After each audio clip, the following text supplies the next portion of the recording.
right. Welcome to the A's Philosophy YouTube channel. I am A's Philosophy, A. That's obviously an internet name. That's not what people call me in real life, but it's just kind of what I've started with and what I'm going with for now. Maybe I'll change it at some point. But I decided that I was going to try and get a conversation going if anyone wants to participate, because I find that when I try to present ideas on other people's channel, they get really upset. They start crying because they can't handle hearing other people's thoughts, and they boot me and mute me and talk over me and do all kinds of things. So I figured if first of all, I invite these people to come on my channel if they want, and I won't treat them so rudely and disrespectfully. I'll actually let people talk. And but mainly it's just going to be seeing if anyone wants to join at some point and have a conversation about any of the propositions I put forward. First of all, let me join at some point. Do a little sound check here. All right, that sounds good. Hopefully.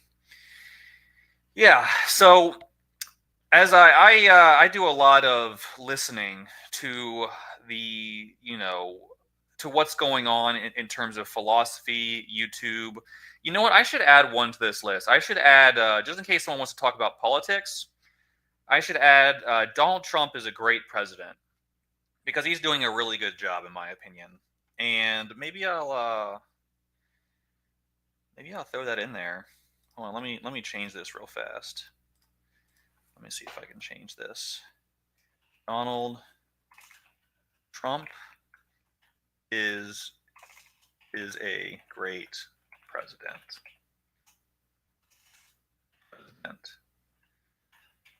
There we go. Let's see here. There we go. All right. So if people want to talk about that, we can talk about that too. It's not the most important thing on the list, but I was having a discussion on, a popular atheist YouTube channel a couple days ago, and they were talking about just how horrible Donald Trump is. He's a fascist. He's destroying human rights. He's destroying democracy. And I was listening to these people. They actually invited me on the panel, and I tried to talk some sense into them, but some people there's no hope for them. Well, I always like to think there's hope, but not a whole lot of hope. Anyways,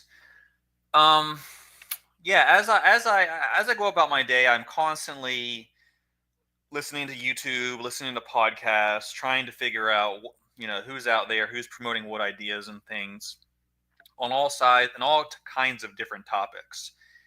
A lot of it, I listen to quite a good deal of politics, but also I listen to Christian radio, all kinds of things.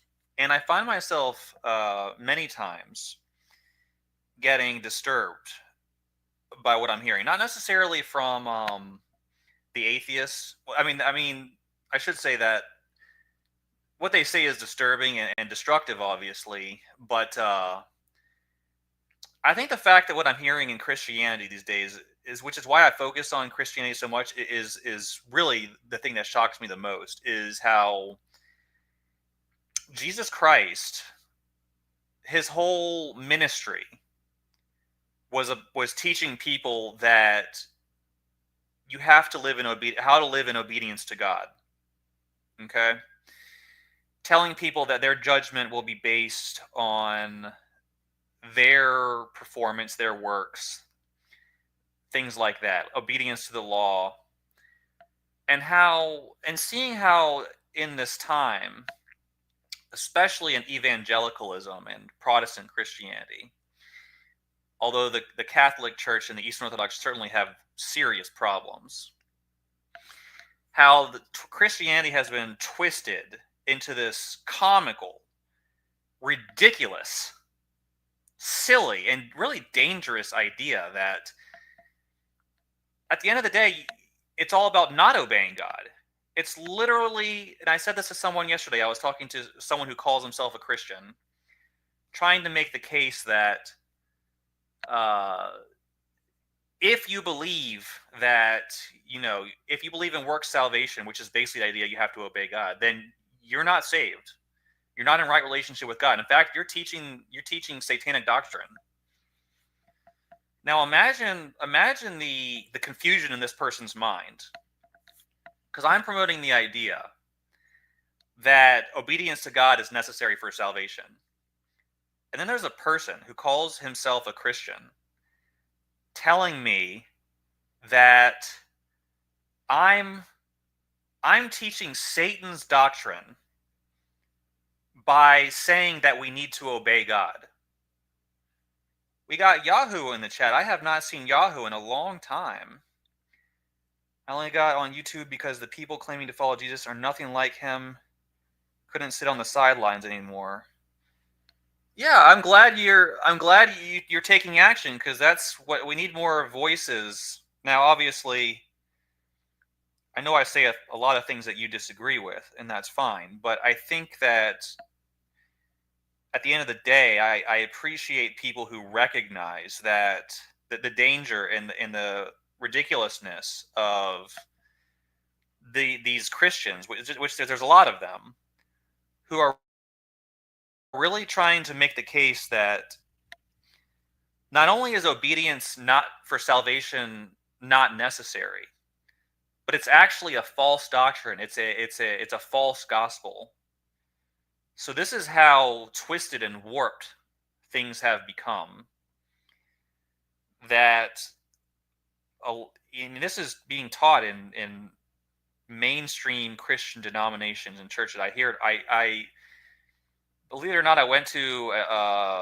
Sometimes I go to church, mainly because there are other people I know who go to to church, and it's a popular mainstream denomination church. I won't say which denomination, but it's one of the biggest in the United States, and it's a large church. There are many large churches in my area, and I actually hear the pastor on Sunday mornings giving a sermon saying exactly this, that your salvation has nothing to do with your obedience. Your salvation has nothing to do with anything about you. It's all on Christ. Christ did it for us. Christ obeyed the law and then died on the cross in our place, and he took the punishment we deserve. And I look around, and there's literally hundreds of people around me shaking their heads, assenting to it, affirming that idea, and I feel sorry. I feel like this is a huge problem, because what the pastor should be saying is exactly the opposite. What the pastor should be saying is what Jesus taught, which is that you're not getting into heaven unless you obey God. This is what Jesus made it incredibly clear. And people want to ignore that. They want to do everything they can to ignore. They can't stand what Jesus actually taught. A lot of Christianity is all about attacking the message of Christ.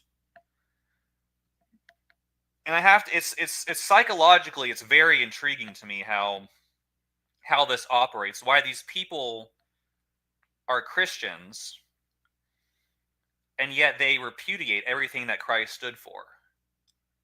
And part of it, I've understood it from an intellectual standpoint, but it's still interesting to see people adopt this mindset.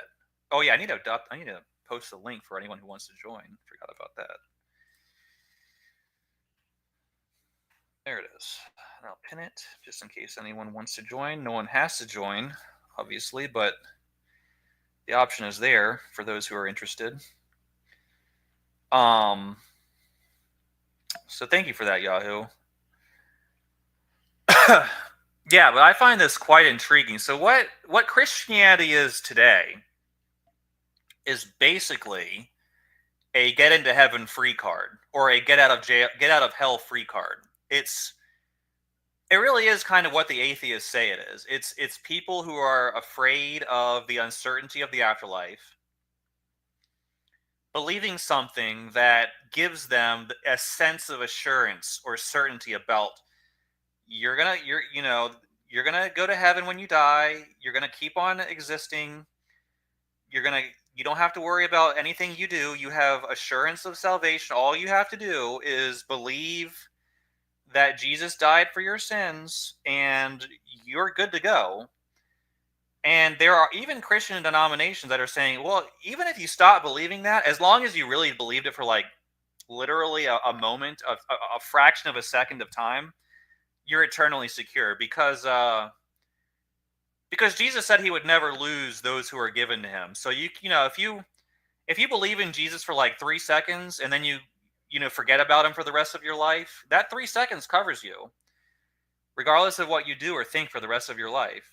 You could spend 50 years being a serial killer or worse, do all kinds of horrible things to people, but because you believed in Jesus for even the smallest infinitesimal moment, that moment covers you for all eternity. Now, that is a really psychotic thing to believe, but it really is rooted in human psychology.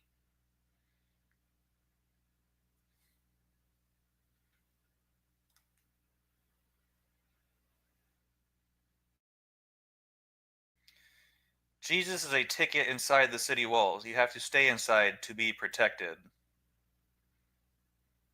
Yeah. Yeah, but so there's two ways of thinking about the so-called. We got Mike in the house too, Nunya Biz. Good to see you as well. Yeah, exactly. People think they're getting into heaven with far fewer regulations than there are to even get into a human being, a person's house. Are you going to let murderers and woman violators and cheaters and thieves and criminals into your house? But somehow people think that God's going to let these people into this house as long as they say the magic words, essentially. Shabbat shalom, as they say. Yeah, so, and I was listening to good old Matt Slick today, because he's still out there doing his thing. And there were people calling him. He still has his radio show. He still does it 5 days a week, 6 to 7 p.m. Eastern time. And, this little kid, this young person, sounded younger than I am, actually. Maybe still in high school, I don't remember. I don't know exactly, but sounded quite young. Was asking Matt about salvation. And Matt completely led him astray. Completely lied to him. Said that salvation is by faith alone. Once you put your trust in Christ, there's nothing else you have to worry about. Now, he obviously taught it from the Calvinist perspective, which is that, the faith is given to you by God. God has elected you and given you the faith. And since God has given you the faith, God's not going to take your faith away. So the proof of your salvation is that you don't leave the faith, stuff like that. So it's kind of couched in all that Calvinistic language and theology.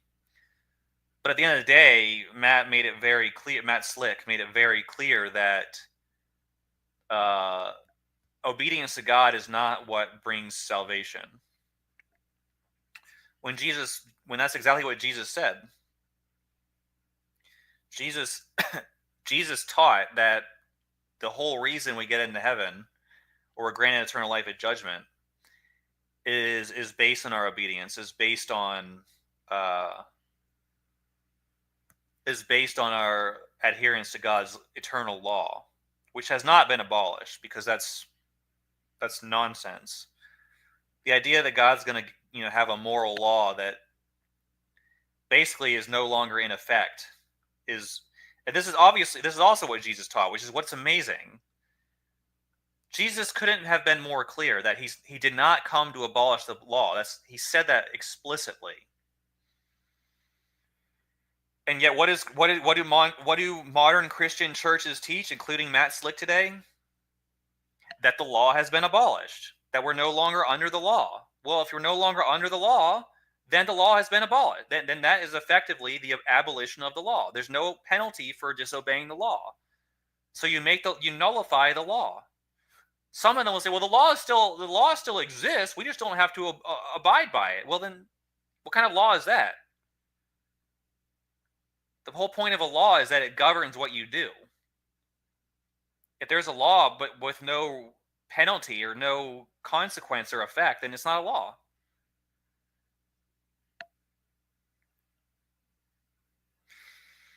And I talked to some atheists a couple days ago, and this guy, this atheist channel, his name is Breakfast Tacos, is the name of his channel. I don't know what his real name is, but I went on his channel, and these guys are pretty weak too, actually. I was really first of all, they tried to convince me, because we got involved.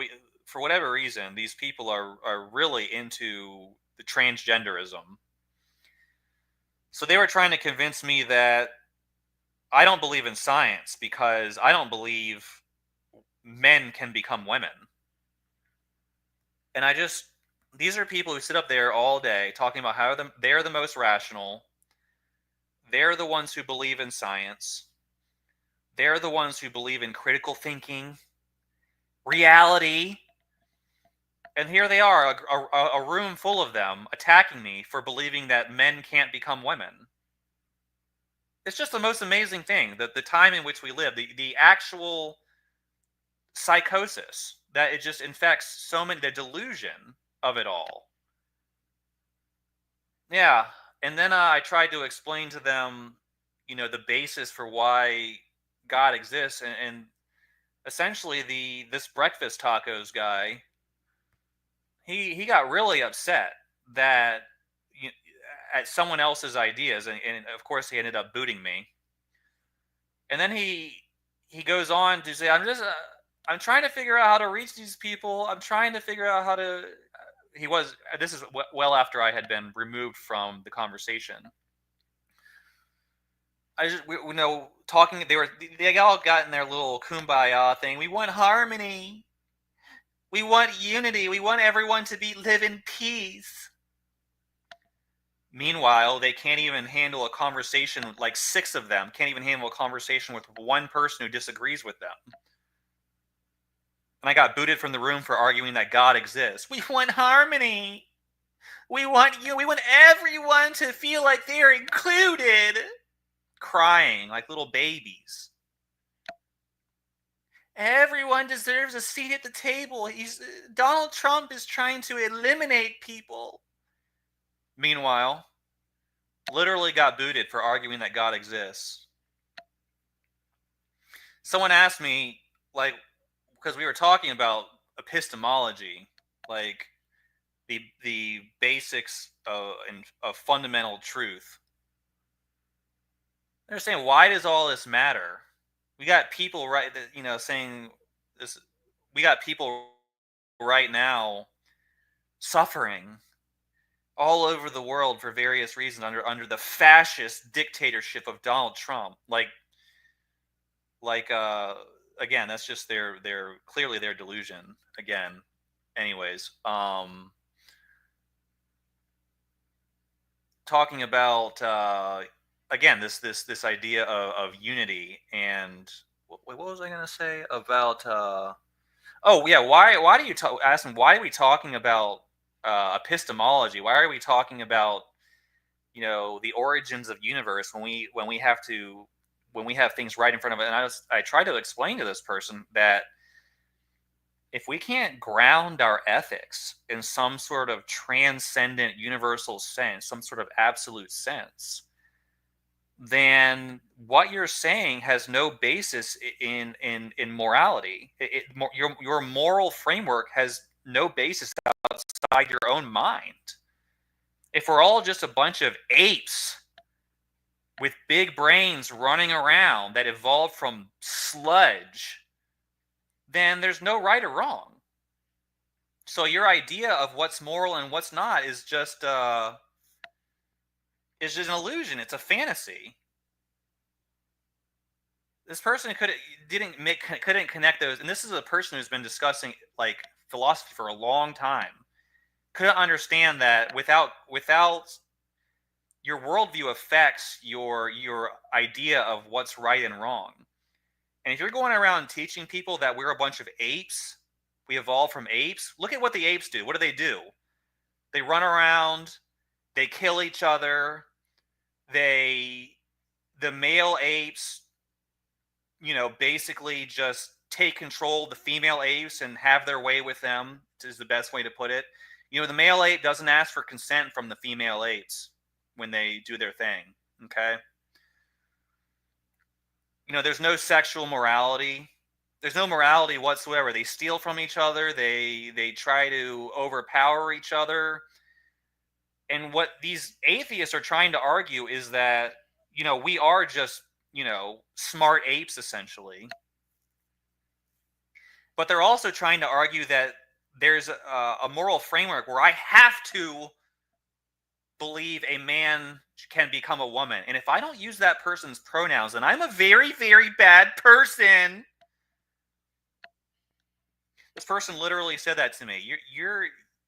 Would you use the other person's pronouns? And I said no. And that person proceeded to sling profanity at me. You're a blankety blank then. I don't even want to repeat this person's words. And I tried to say, well, you have no basis for argue that what you believe is absolutely moral and applies to me. You're trying to control my speech, my idea of what pronouns are appropriate in what situations. Why does your idea of what's moral apply to me? You're just an ape, and I'm just an ape. Look at the apes in the jungle. They go around and kill each other all the time. Does the apes go to jail? No. Because there's no morality. There's no ethical system. This is the world you all are trying to create. These people are so shallow. I also had a conversation on a very popular atheist channel, a call-in show. And I was making the case, maybe we can watch this video. I actually schooled these two atheists really, really badly in evolution. I was running circles around them. And they were crying. They were getting really upset with me because they were just so upset that I wasn't just submitting to their presuppositions and bowing down before their great and enlightened knowledge. I was trying to make the case that intelligent design is basically a rational proposition. And that it's not a God of the gaps argument, but rather it's an inference to the best explanation, because intelligent design makes way more sense than the idea that there was just this giant explosion a billion years ago and then all these complex things arose from that. No. There's clearly a designer. There's clearly something behind the scenes that arranged things and made them the way they are so they operate in a uniform and absolute sense, and also created the complexity.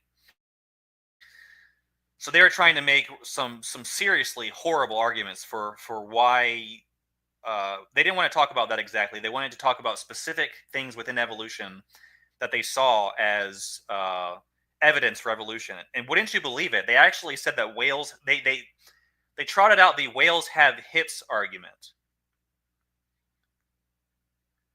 And which is really, really insane.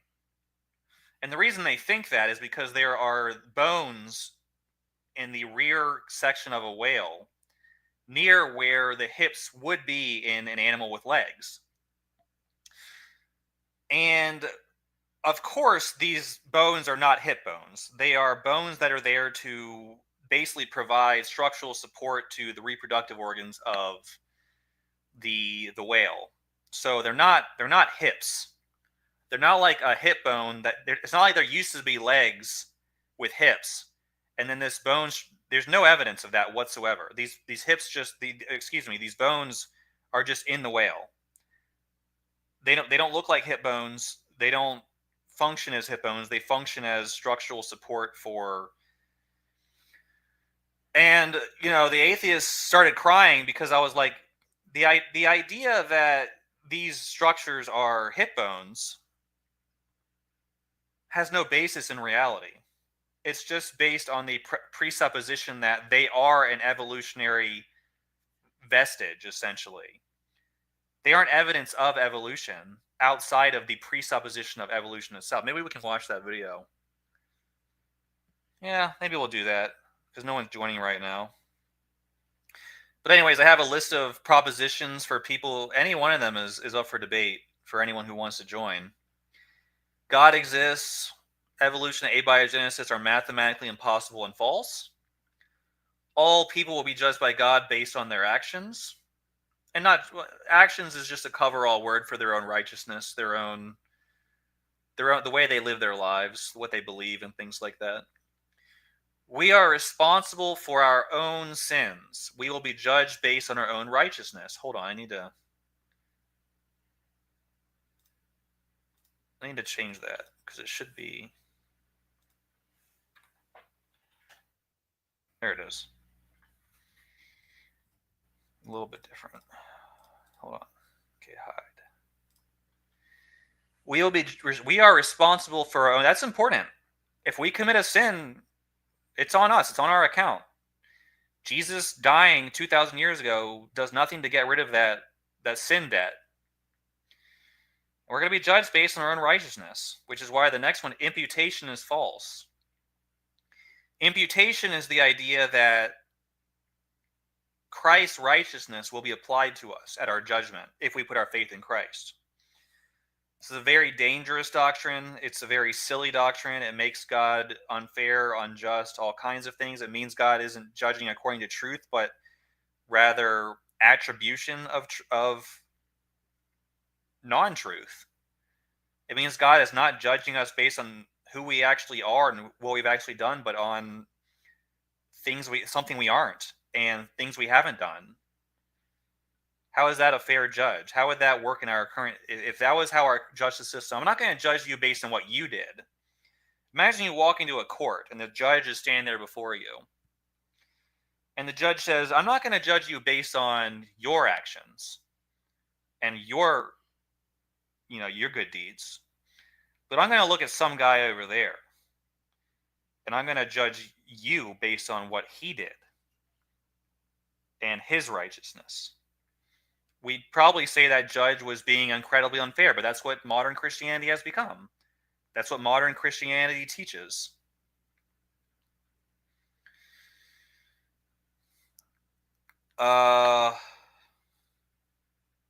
Imputation. Yeah. We need to, and honestly, I don't think that, the Roman Catholic Church and the Eastern Orthodox don't teach this doctrine. But they do teach kind of similar ideas. Trinity is false. Okay, I was in a conversation with a Trinitarian early today.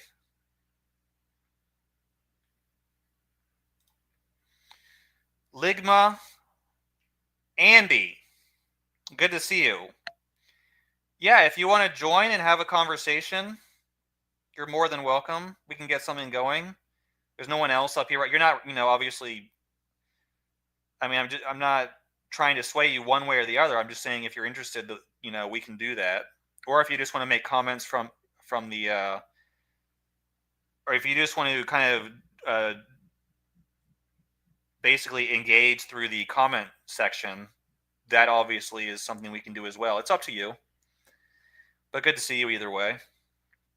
Yeah, I haven't been very active this last week. I've been kind of busy.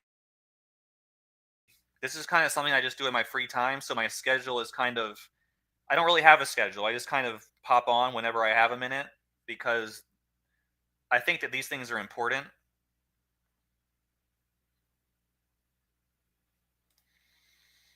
Oh yeah, we don't have to argue with each other. We can shoot the breeze. I mean, we can kind of discuss topics in a civil and friendly manner. Just kind of run through some things. But it's up to you. Yeah. Especially if you're the only one on the panel, you can kind of drive the conversation where you want.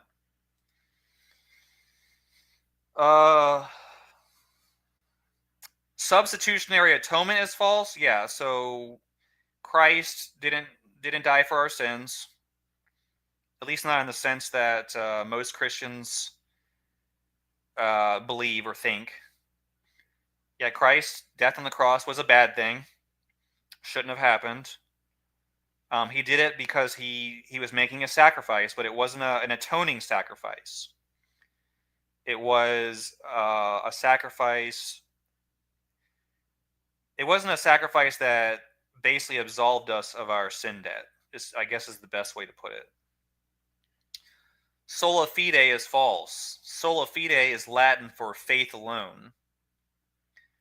So a lot of Christians believe that if they just put their faith in Christ, then they're good to go until the day of judgment. Nope, you have to live in obedience. How you doing, Andy? I am doing good. One moment. I'm trying to get my headphones situated here. Yeah, you're good. Take your time. There's no... Yeah, I'm just... I open up these rooms so that, if someone wants to have a conversation or wants to present the ideas and run through some things, then we can do that. Yeah.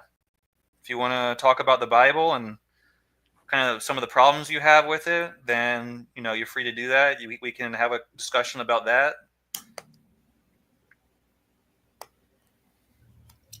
See where I agree or disagree, all of that. What is going on here?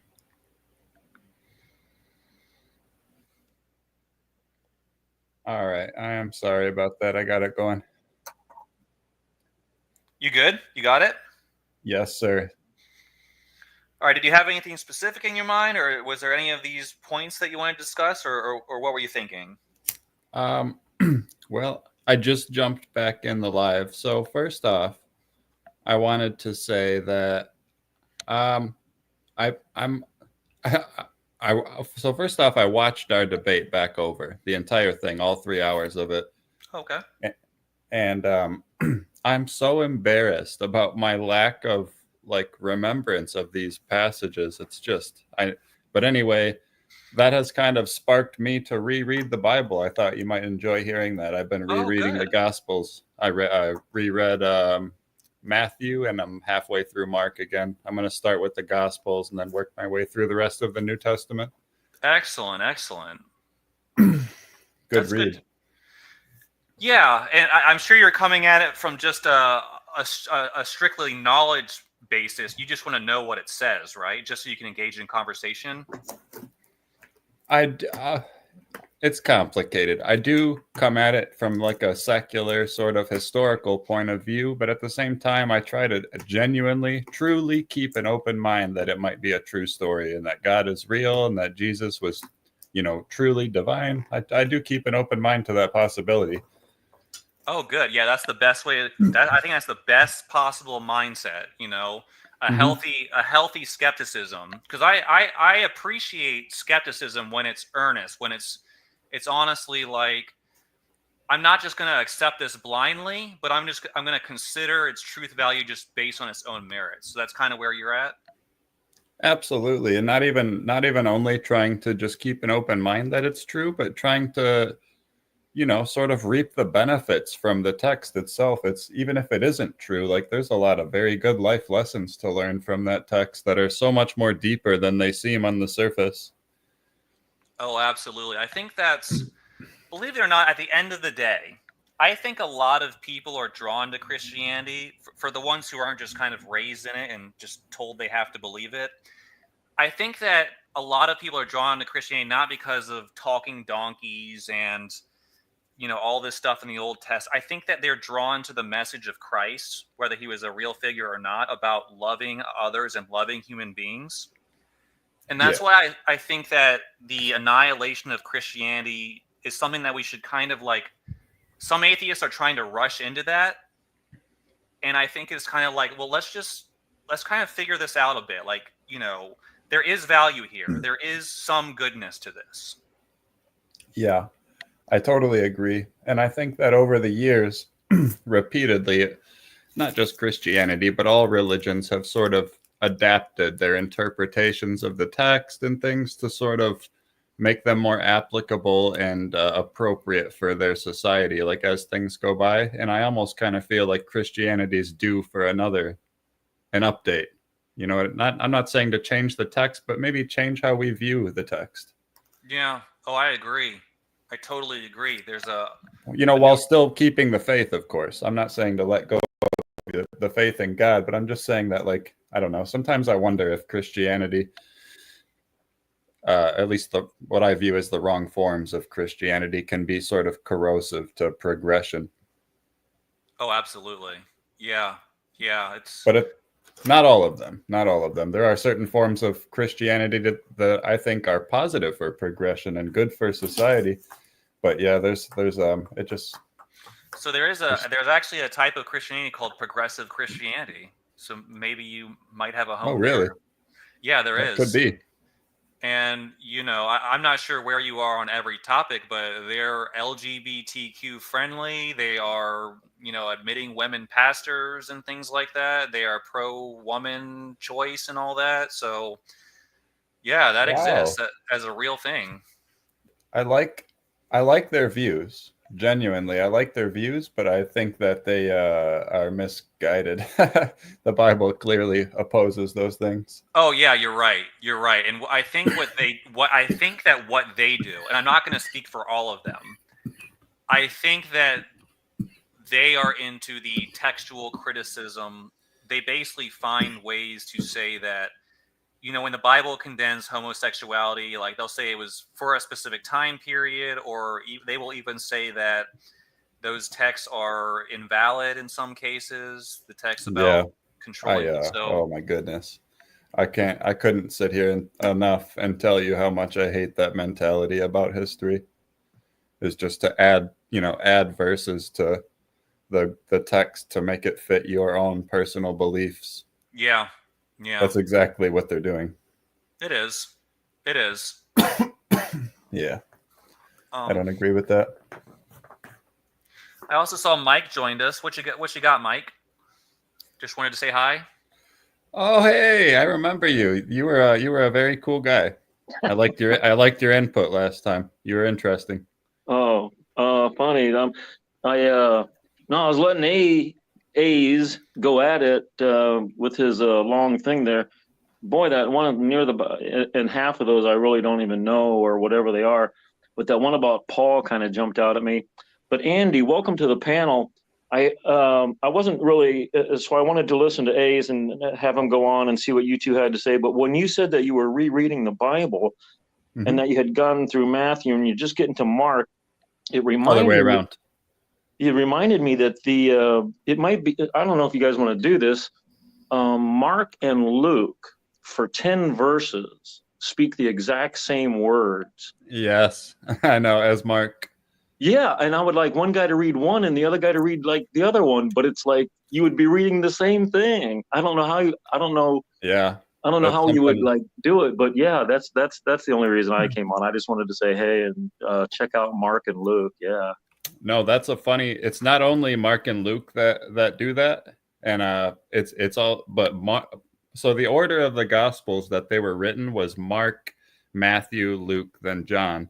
And Mark, being the first gospel at around 70 CE, he writes what we assume is the first story.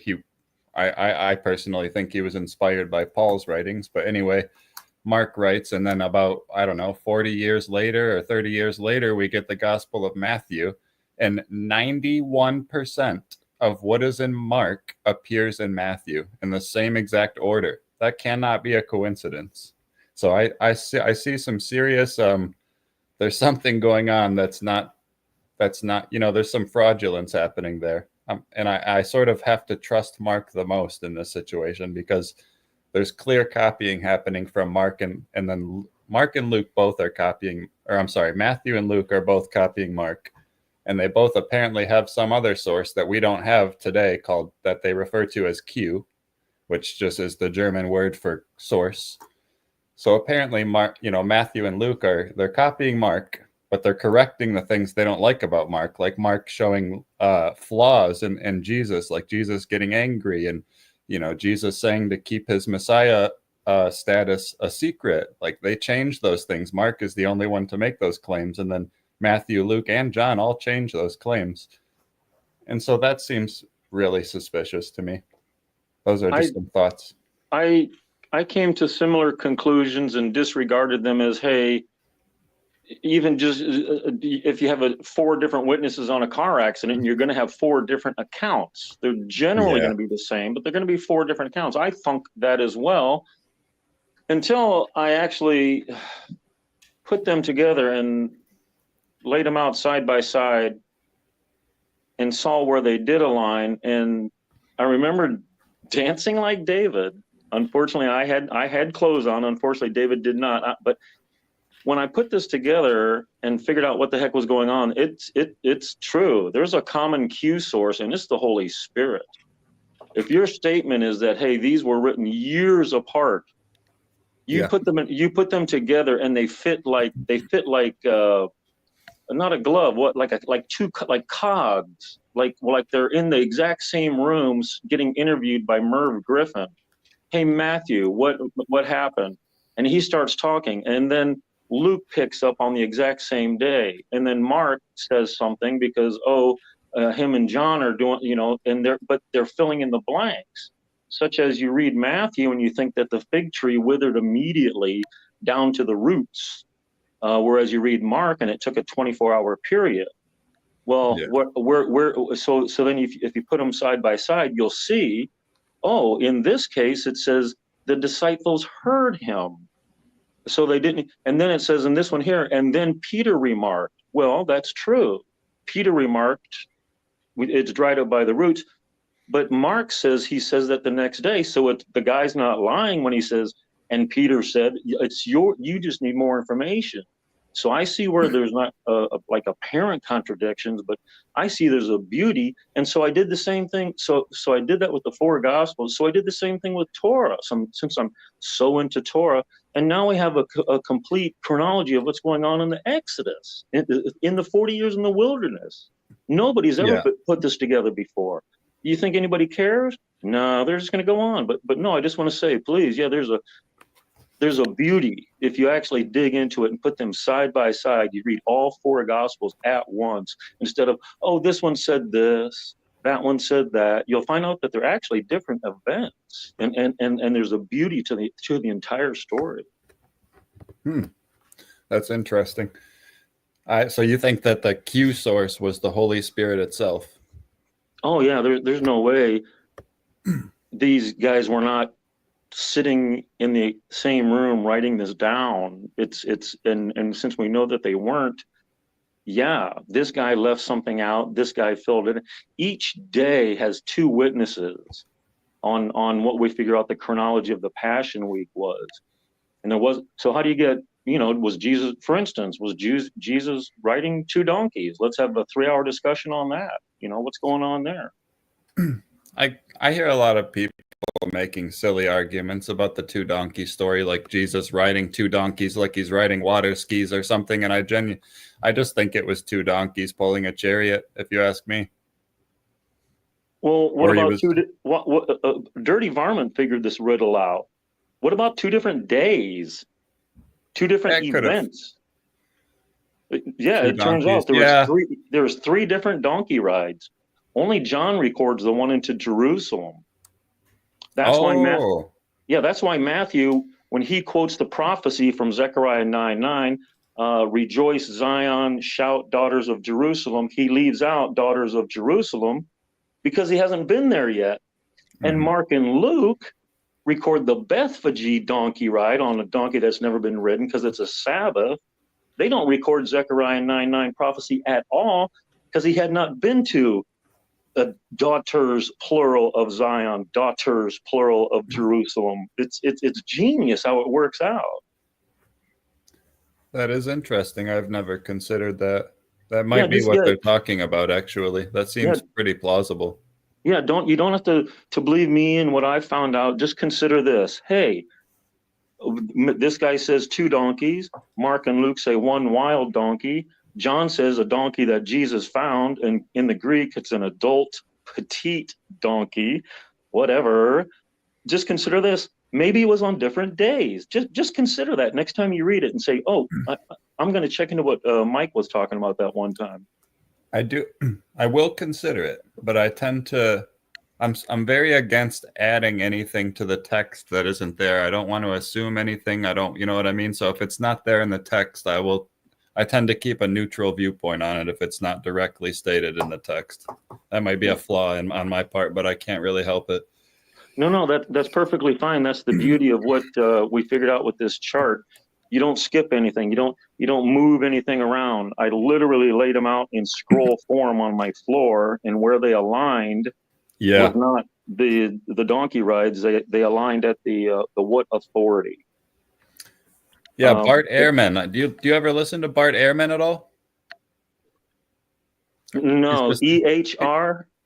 Yes, Ehrman. Yep, I think I've seen the name though. He's a PhD biblical scholar. He specializes in the New Testament. He's been in the field for more than 50 years. He's one of my favorites. But that's an exercise actually that he suggests to his students that they do, is to, lay all 4 gospels out side by side, and then when one makes a claim, see what the other person says about that claim and compare all of them, and try to contrast and see what you think is true and what you think might have been added later, or fraudulent, or might have ulterior motives or something.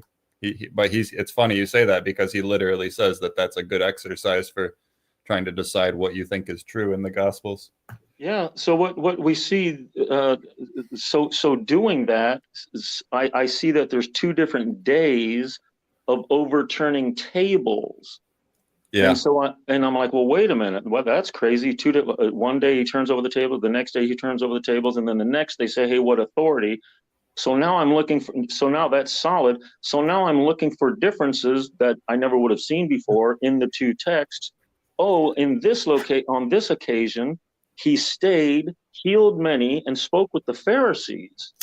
In the other occasion, he says no vessel carrying, and he storms off. He doesn't stay and heal many.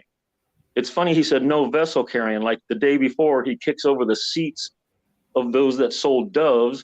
They're going to grab the doves off the table. He's going to kick over the seats. They're going to be carrying vessels of doves. The next day, he's like kicking over seats, turning tables, and saying no vessel carrying. It's totally hilarious what? That's a different day, and he's adding to what he did the day before, because you can just figure it all out. It's just so beautiful. It's very consistent. Do you think I could get both of your opinion, one after the other, on why you think that Mark was, in his gospel, Jesus tells him to keep his messiahship a secret, and in the other gospels, they're basically like telling the whole world?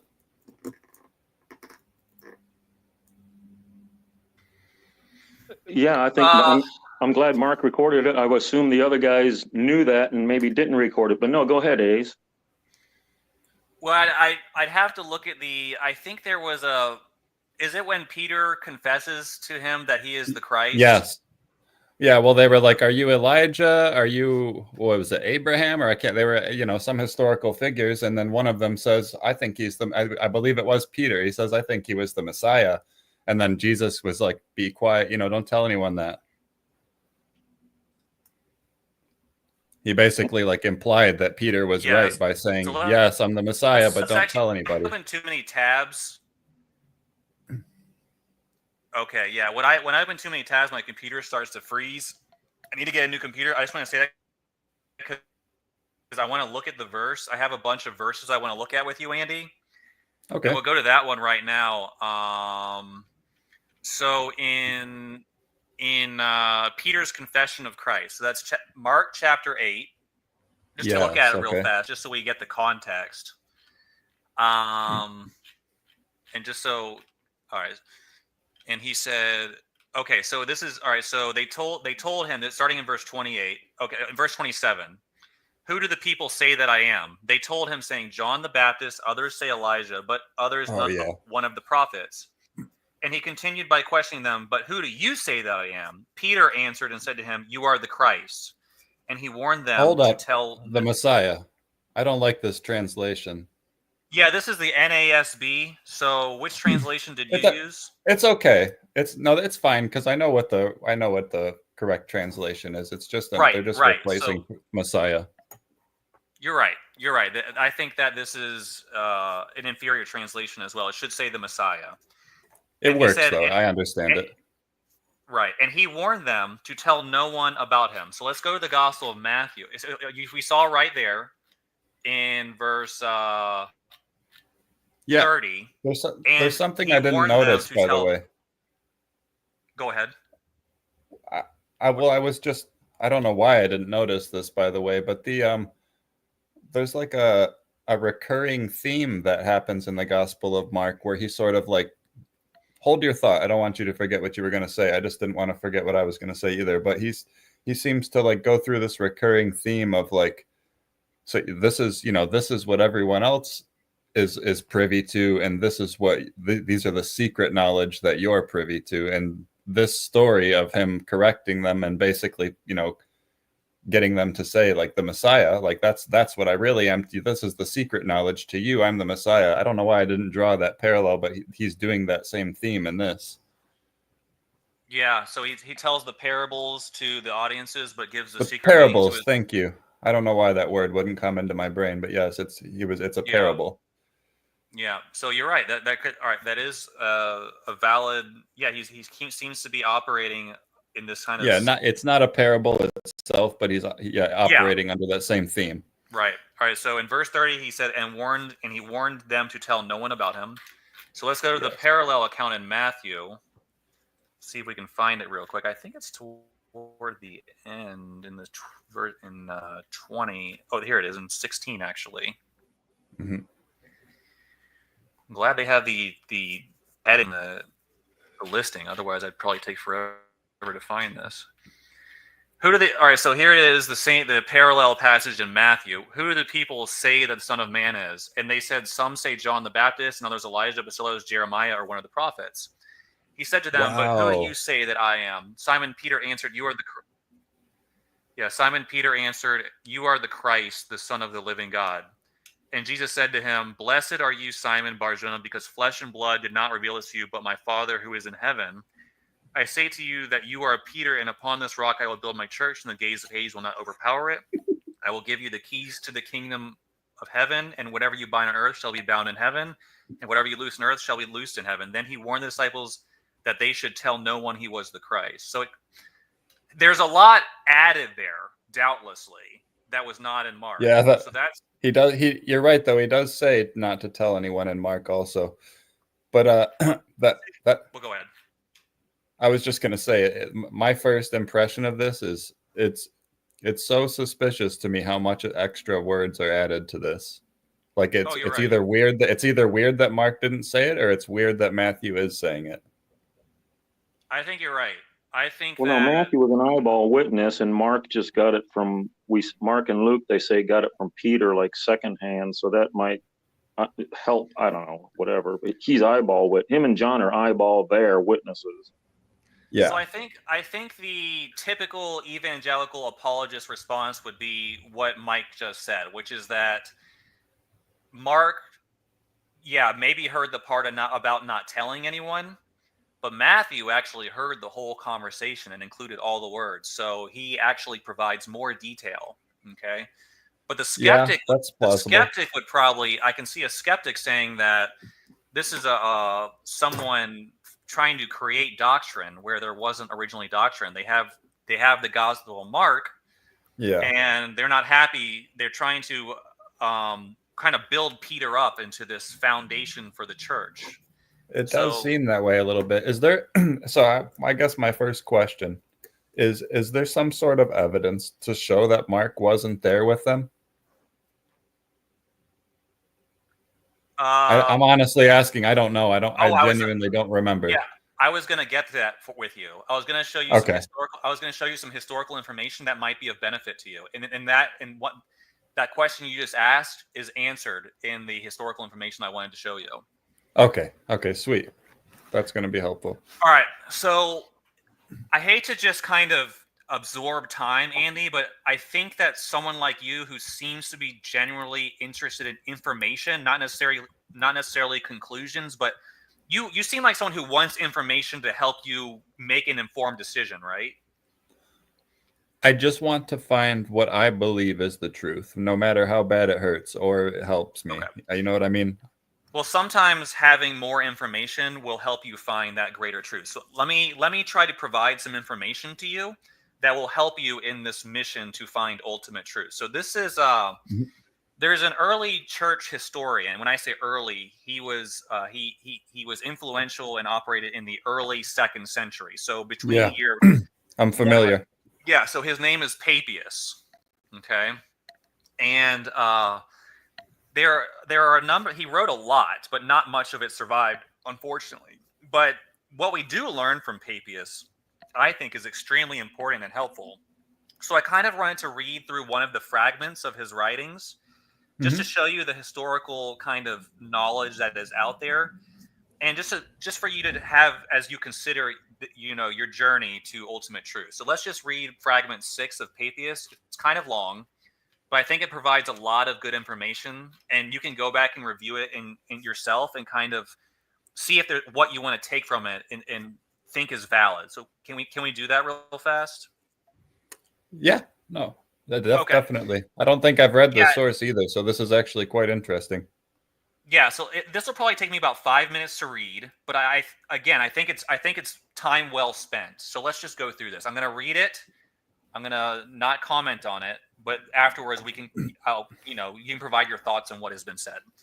Okay, so Are you this is going to be fragment. I'm just Go ahead. sorry. Are you going to be reading for 5 minutes straight?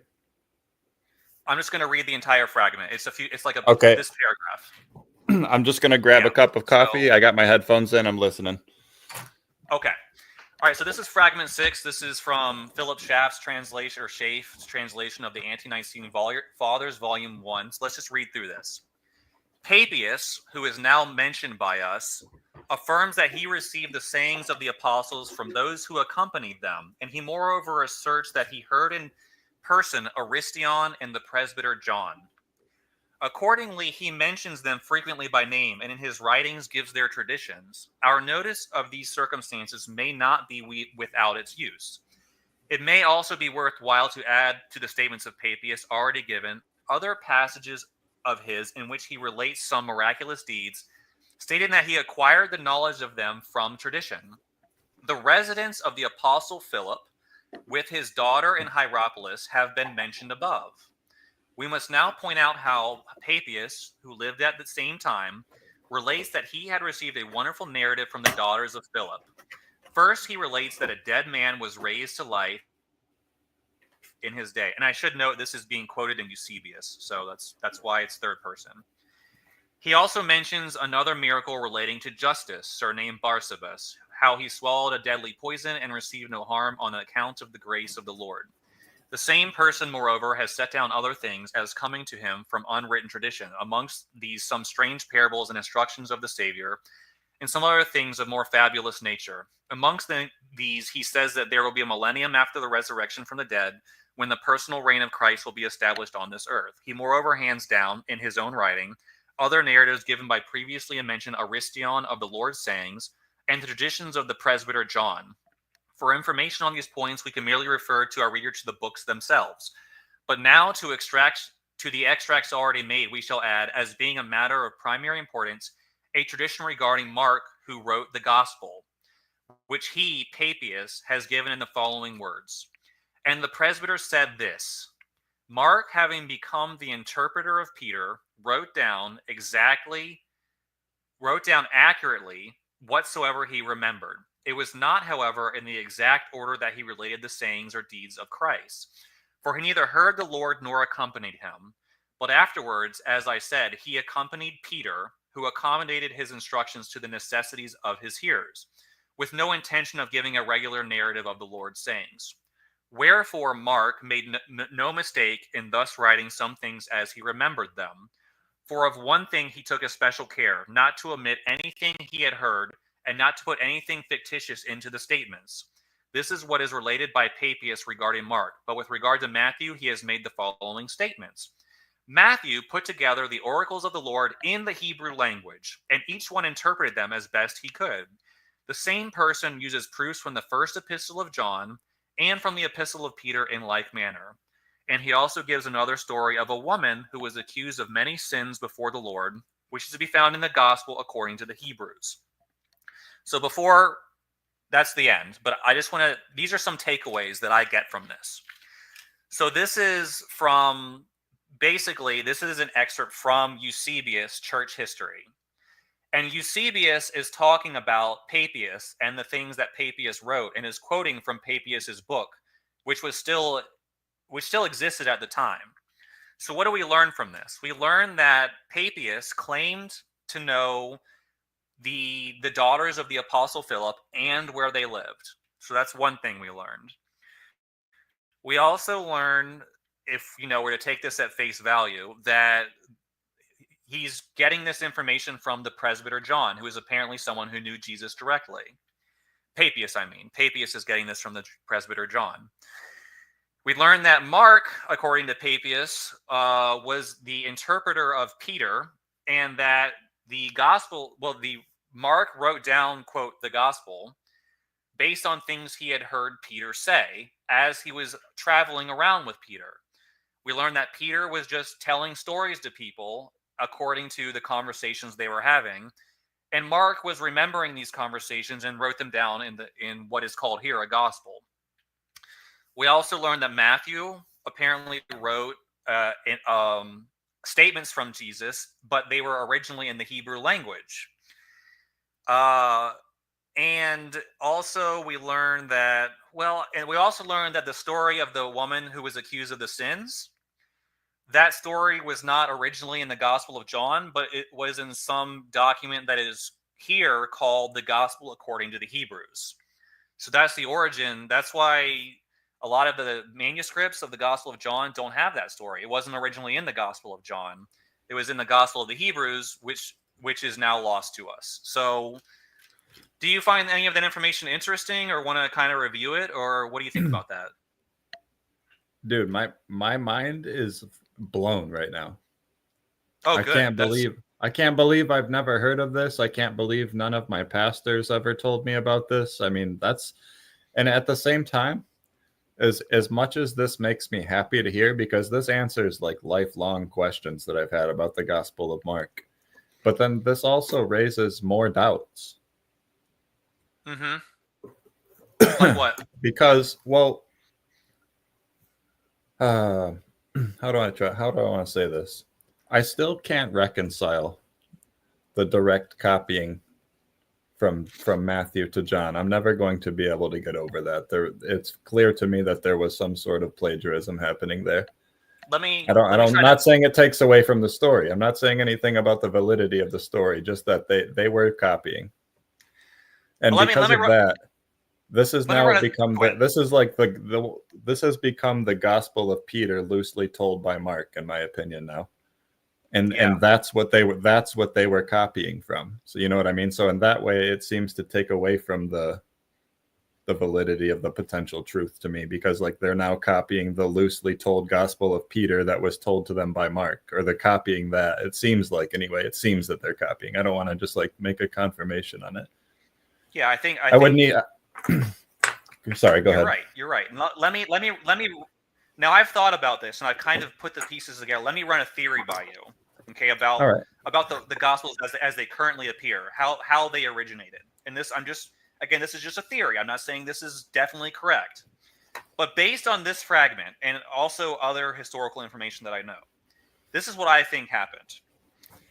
The current Mark wrote a framework or an outline of what is currently called the Gospel of Mark. Okay? So that was the first gospel that was written. It was written by Mark.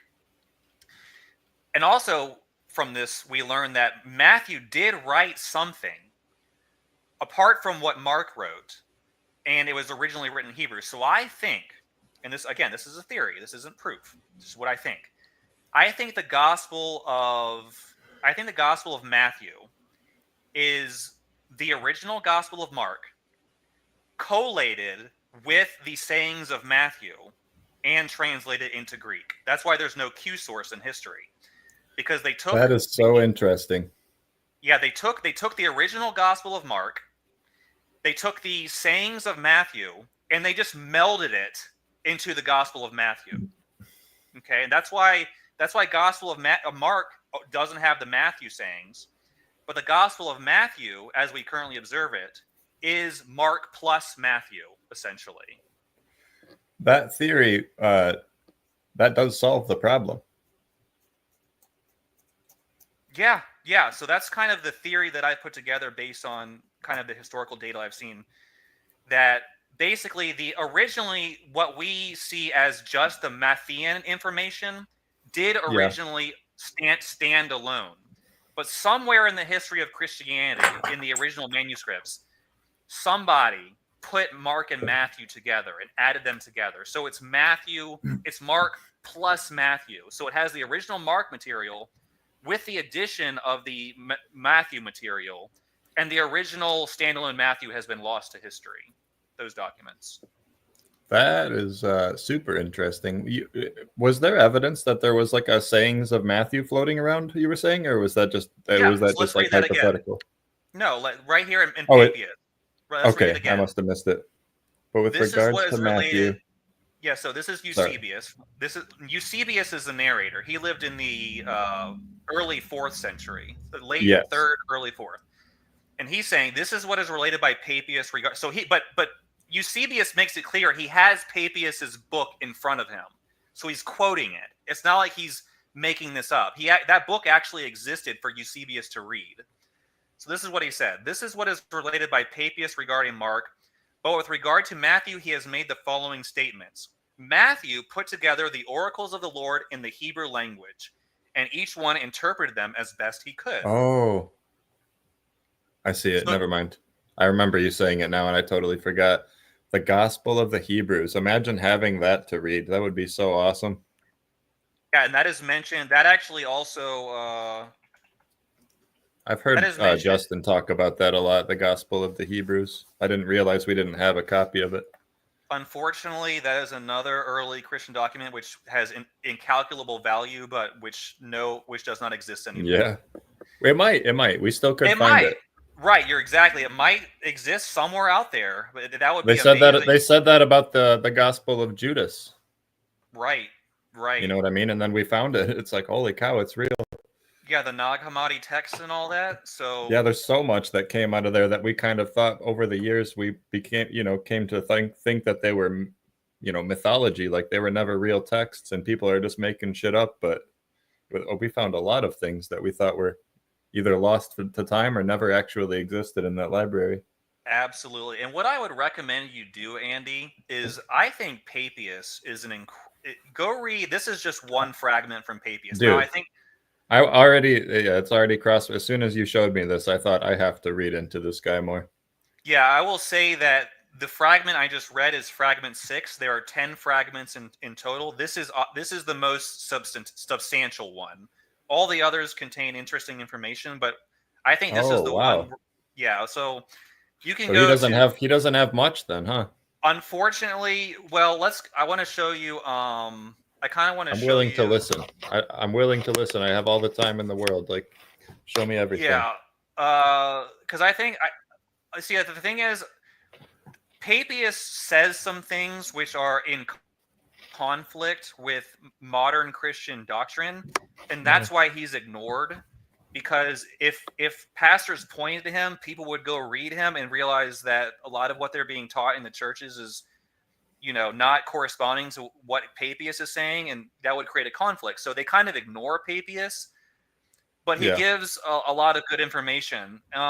This is fragment 1, and again, this is from Eusebius, Historia Ecclesiastica 339. So I think that's book 3, chapter 39, if I'm not mistaken. And so this was like this was a compilation of histories made by Eusebius. Well, yeah, Eusebius wrote a book called Church History in the early 300s, and I think it was several volumes actually. And in That one of his doesn't take volumes, away from the truth. oh no, absolutely not. I think that he we learn about Papias, unfortunately, secondhand. So atheists have Mhm. said, well, everything we know about Papias is through Eusebius, and Eusebius got things wrong. So I will acknowledge that. That But dude, that doesn't bother me though. Like we still have to appreciate it for what it is and respect that exactly. he's an important historical figure, and this is all we have. Like we just need to appreciate it and just take it seriously. Yeah, if unless you want to call Eusebius a liar, which maybe he was, he claims to be quoting from the books of Papias. So they existed at the time of Eusebius when he was writing this book, and I'll show you just this is fragment one, or I guess part one, or whatever you want to call it, of the 10 of Papias. And it says, the writings of Papias in common circulation. So this is a direct quote from Eusebius's book. This is what Eusebius wrote.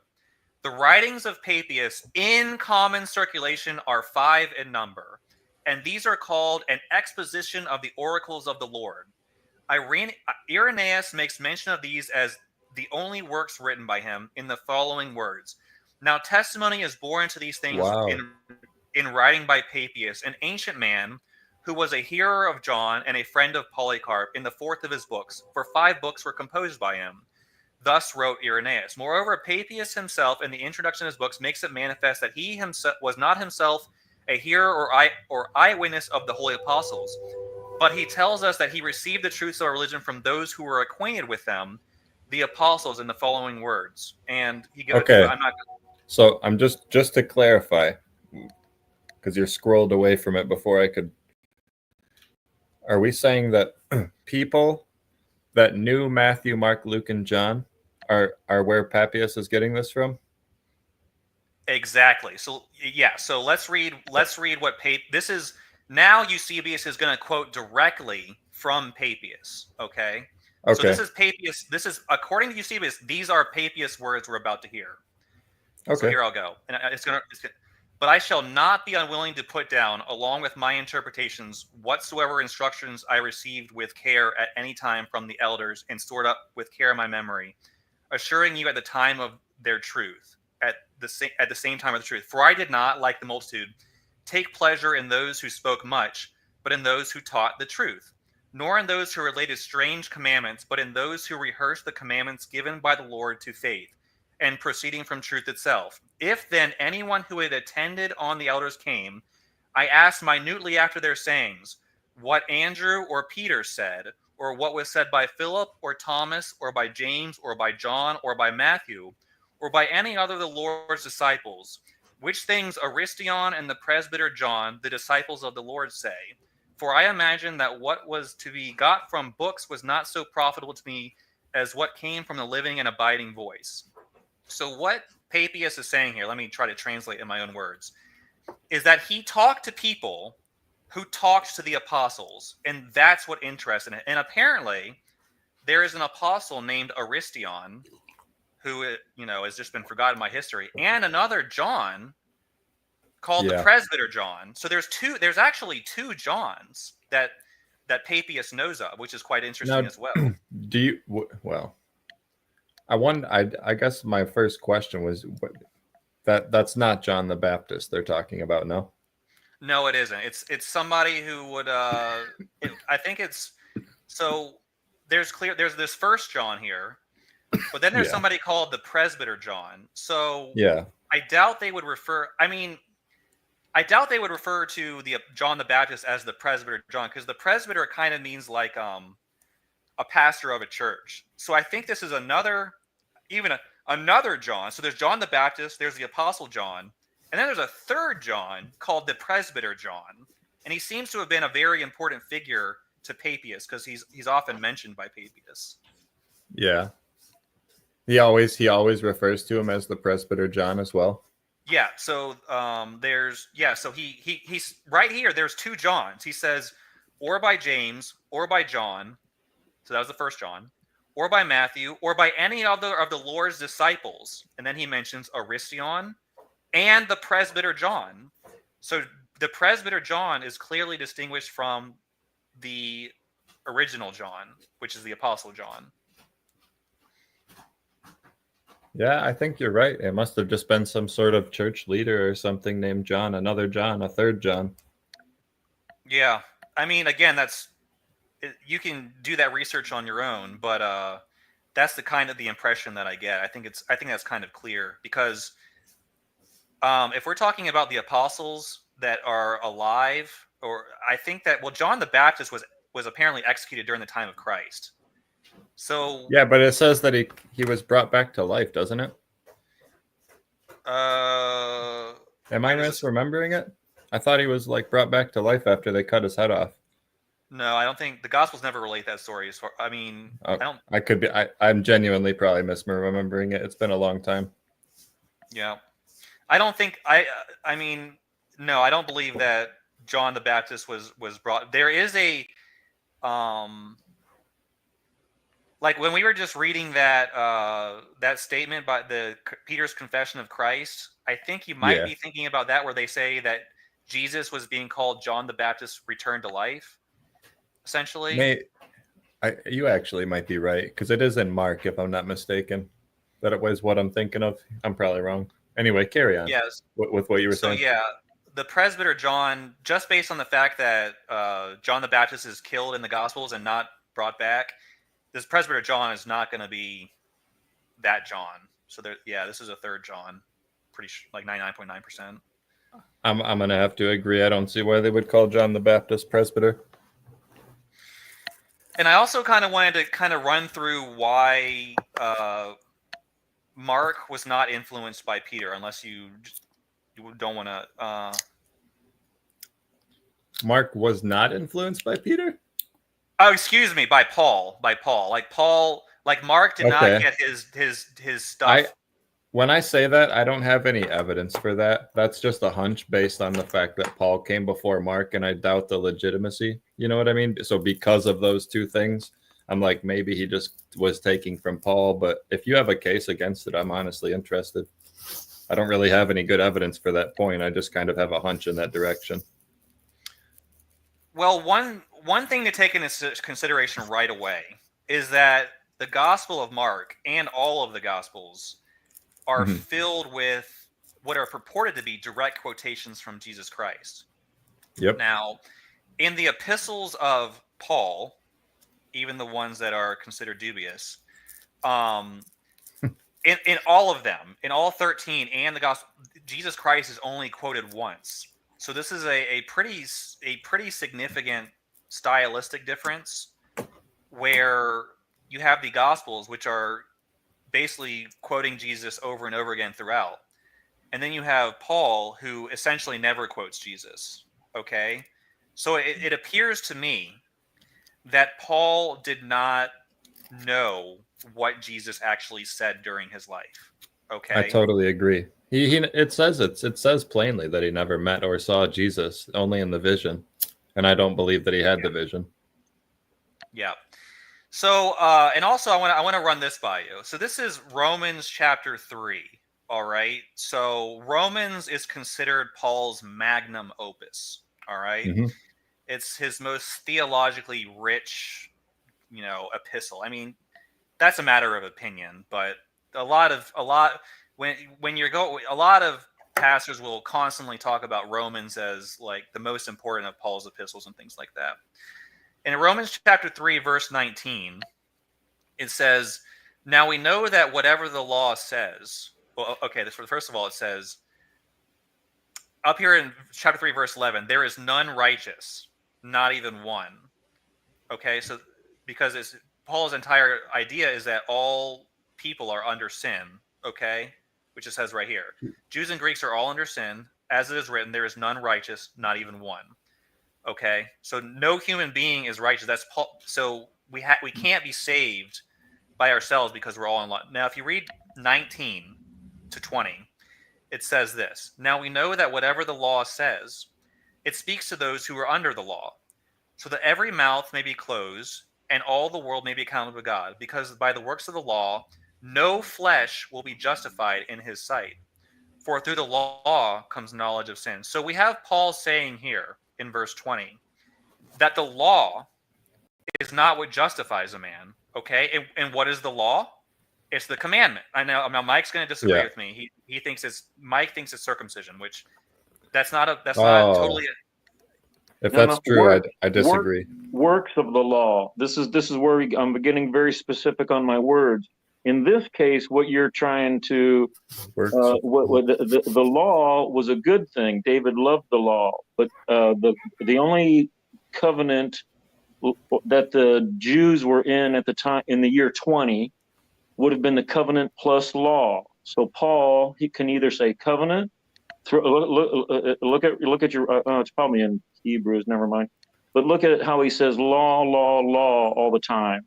Not what I say. Works of the law is the Pharisee law of adult circumcision, and covenant interchangeably, because that would be the only thing active. What we're trying to get back to is that's all after the golden calf.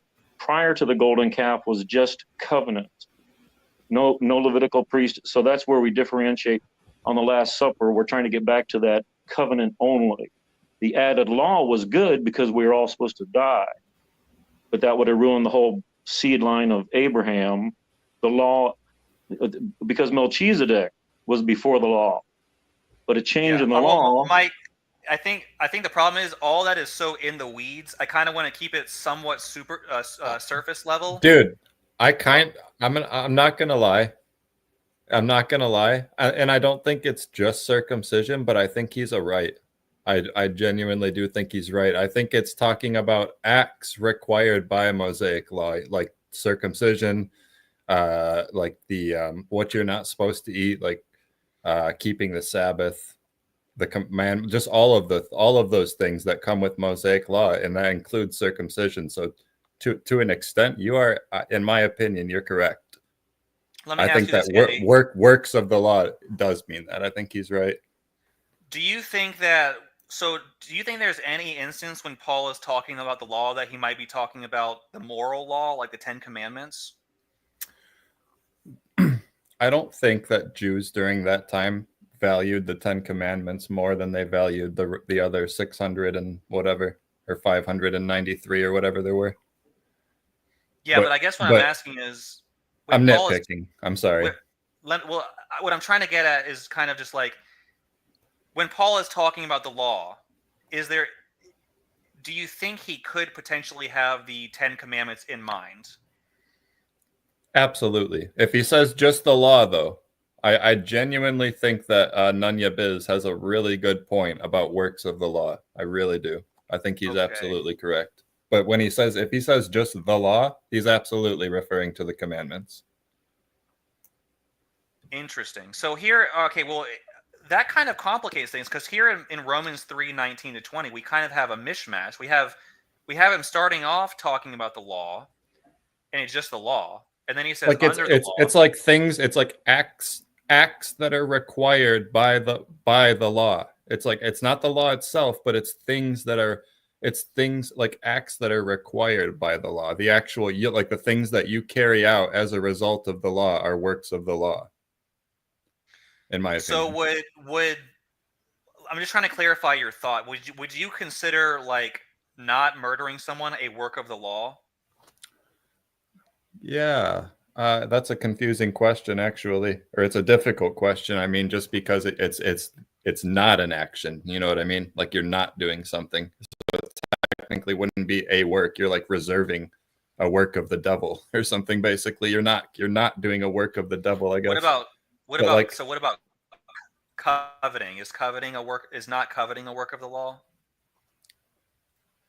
This is the trouble with the laws, is that they all tell you things not to do. So like resting on the Sabbath would be a work of the law. Right. So let me. Well, I guess that's not a law. It is a commandment. So never mind. Resting on the Sabbath is a law. But it's a law for us. It's not a law that it's, according to Jesus anyway. Let me try to convince you that even the negative commandments are works of the law, okay? So I just gave the example of not coveting someone. So that's technically not a work or an act, because you're not acting. You're not acting. But it's something that you do. So here in Romans 7, it is, verse though. 7. I see what... I see where this is Yeah. going. So so I'll listen. everyone's clear. Yeah, I'll listen. I'm Romans sorry. 7:7.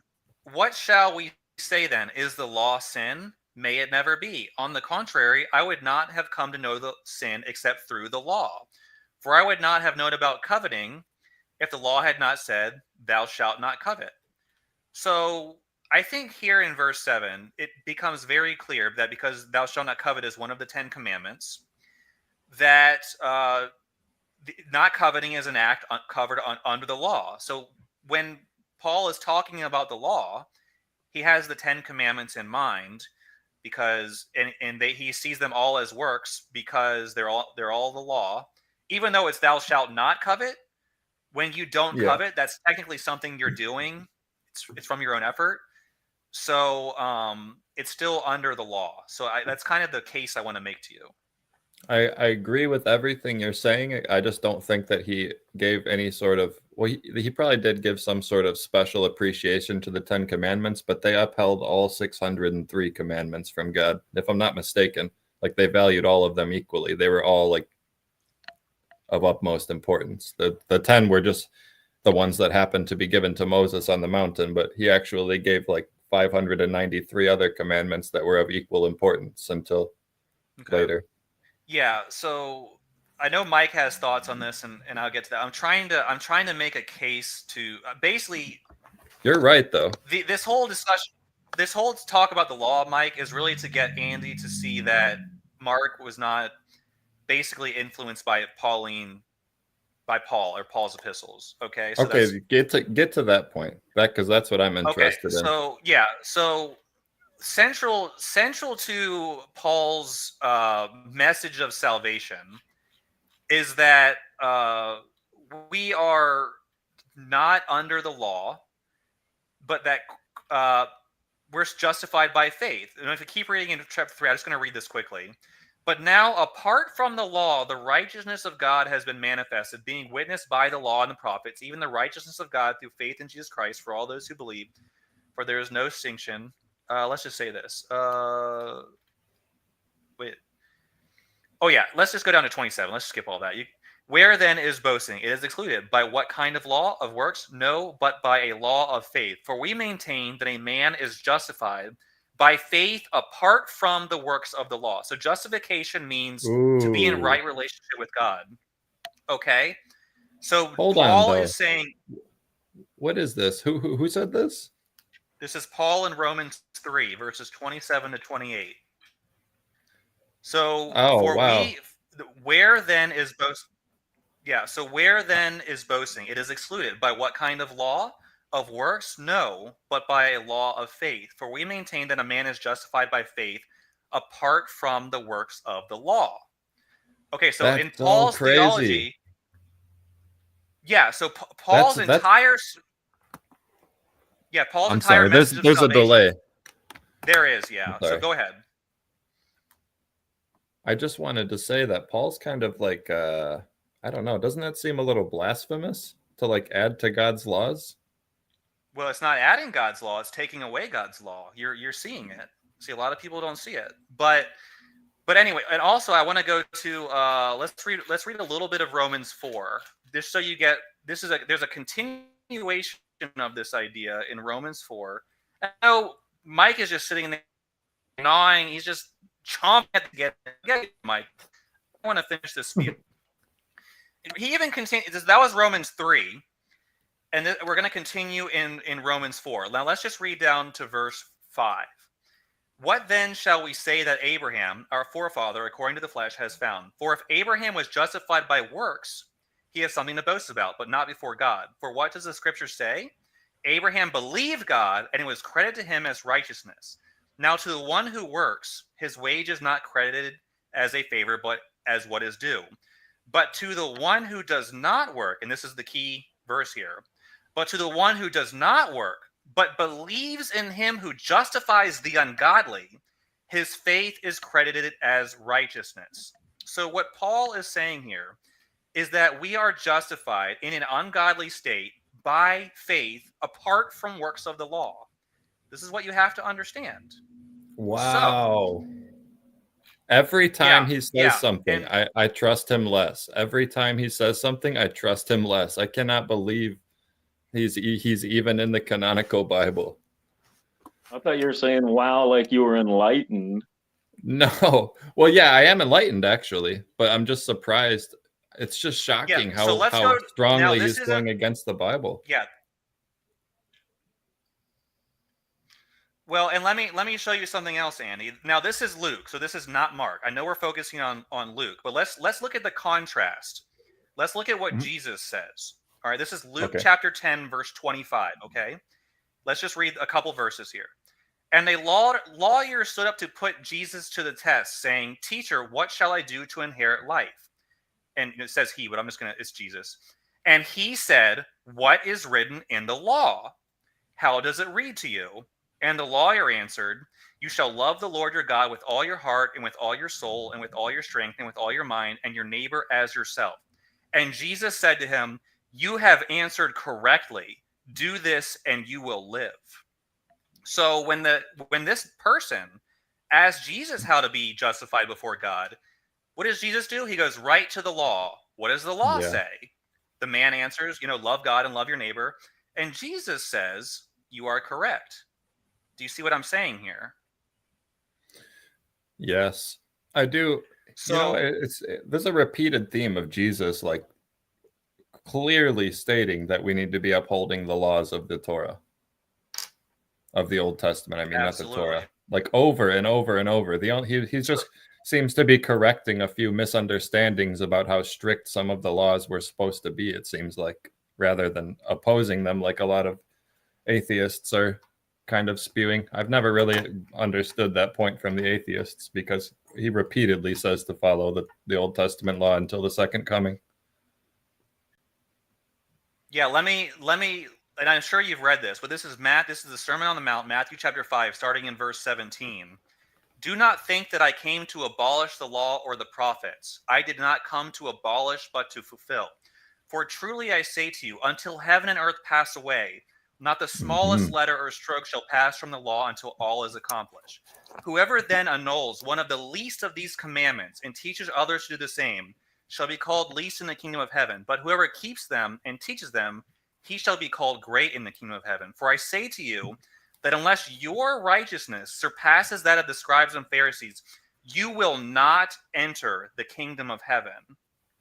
So he wants you to be even better than the scribes and the Pharisees. I don't know if he was taking a shot at the Absolutely. scribes.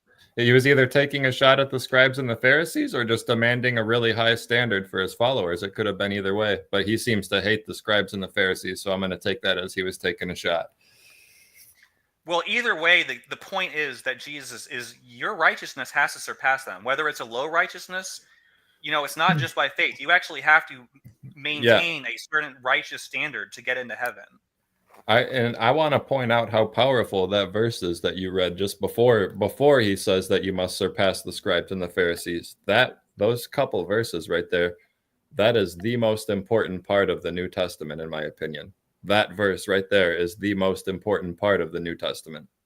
I agree. It's the most overlooked. This is Jesus telling you, he's correcting people that are thinking that he is overturning the Old Testament laws. He's saying, no, you got me screwed up. I came here to make sure you guys are following them. I'm just correcting a couple small misunderstandings you guys have about some of this laws. You're being way too strict and oppressing society, but all of the laws still stand until the heavens and the earth is gone Right.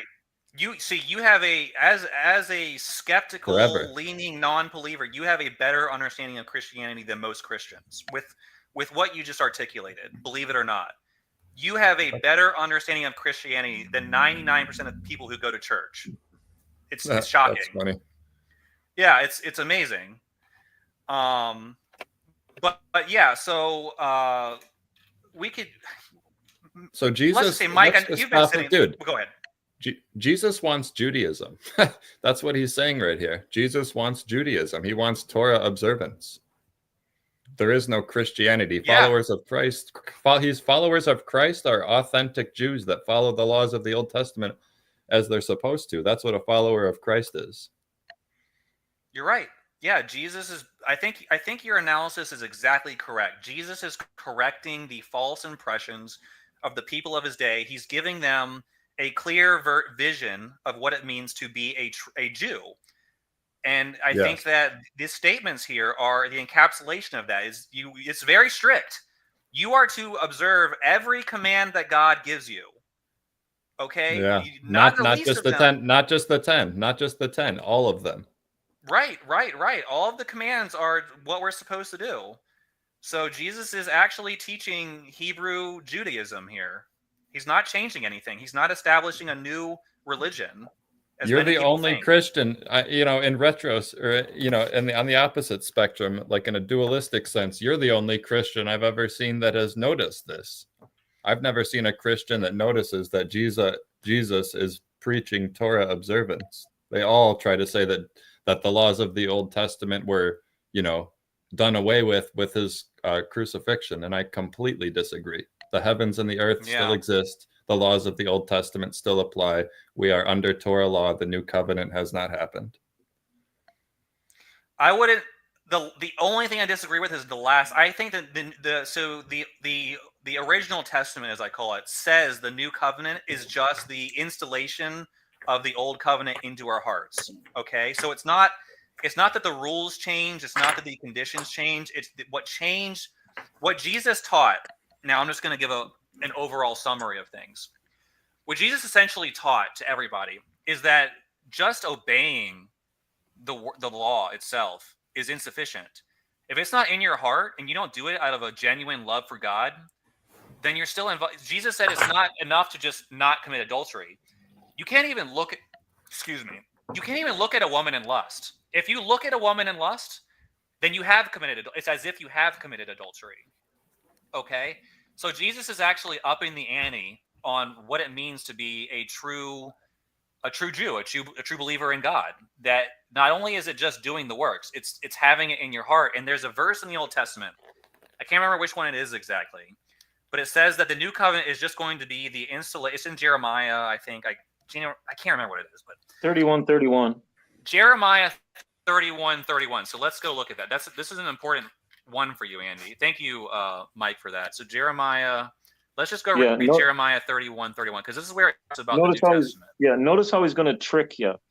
The Jeremiah 31:31 says the new covenant, the law is going to be written on your heart. Listen to how A's is going to say the new covenant is written on your heart. See how I'm differentiating between law and covenant? Go ahead, A's. Ruin it for us. Come on, let's be nice.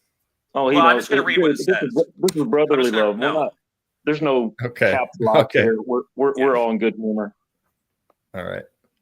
I was channeling. It's verses 31 to 30. Yeah. 31 to 33. Behold, days are coming, declares Lord, when I will make a new covenant with the house of Israel and with the house of Judah, not like the covenant which I made with their fathers in the day I took them by the hand to bring them out of the land of Egypt, my covenant which they broke, although I was a husband to them, declares Lord. But this is the covenant which I will make with the house of Israel after those days. I will put my law within them and on their heart, and I will write it, and I will be their God, and they shall be my people. So the new covenant is simply the establishment of the law in the hearts of the people that already existed. Okay? So the new covenant doesn't change the law. It rather reestablishes the law in a more significant sense. Amen. Hold on 1 second. You proved me wrong. You did not jack that up. You spoke the exact truth as you spoke it good. You spoke it good. Yeah.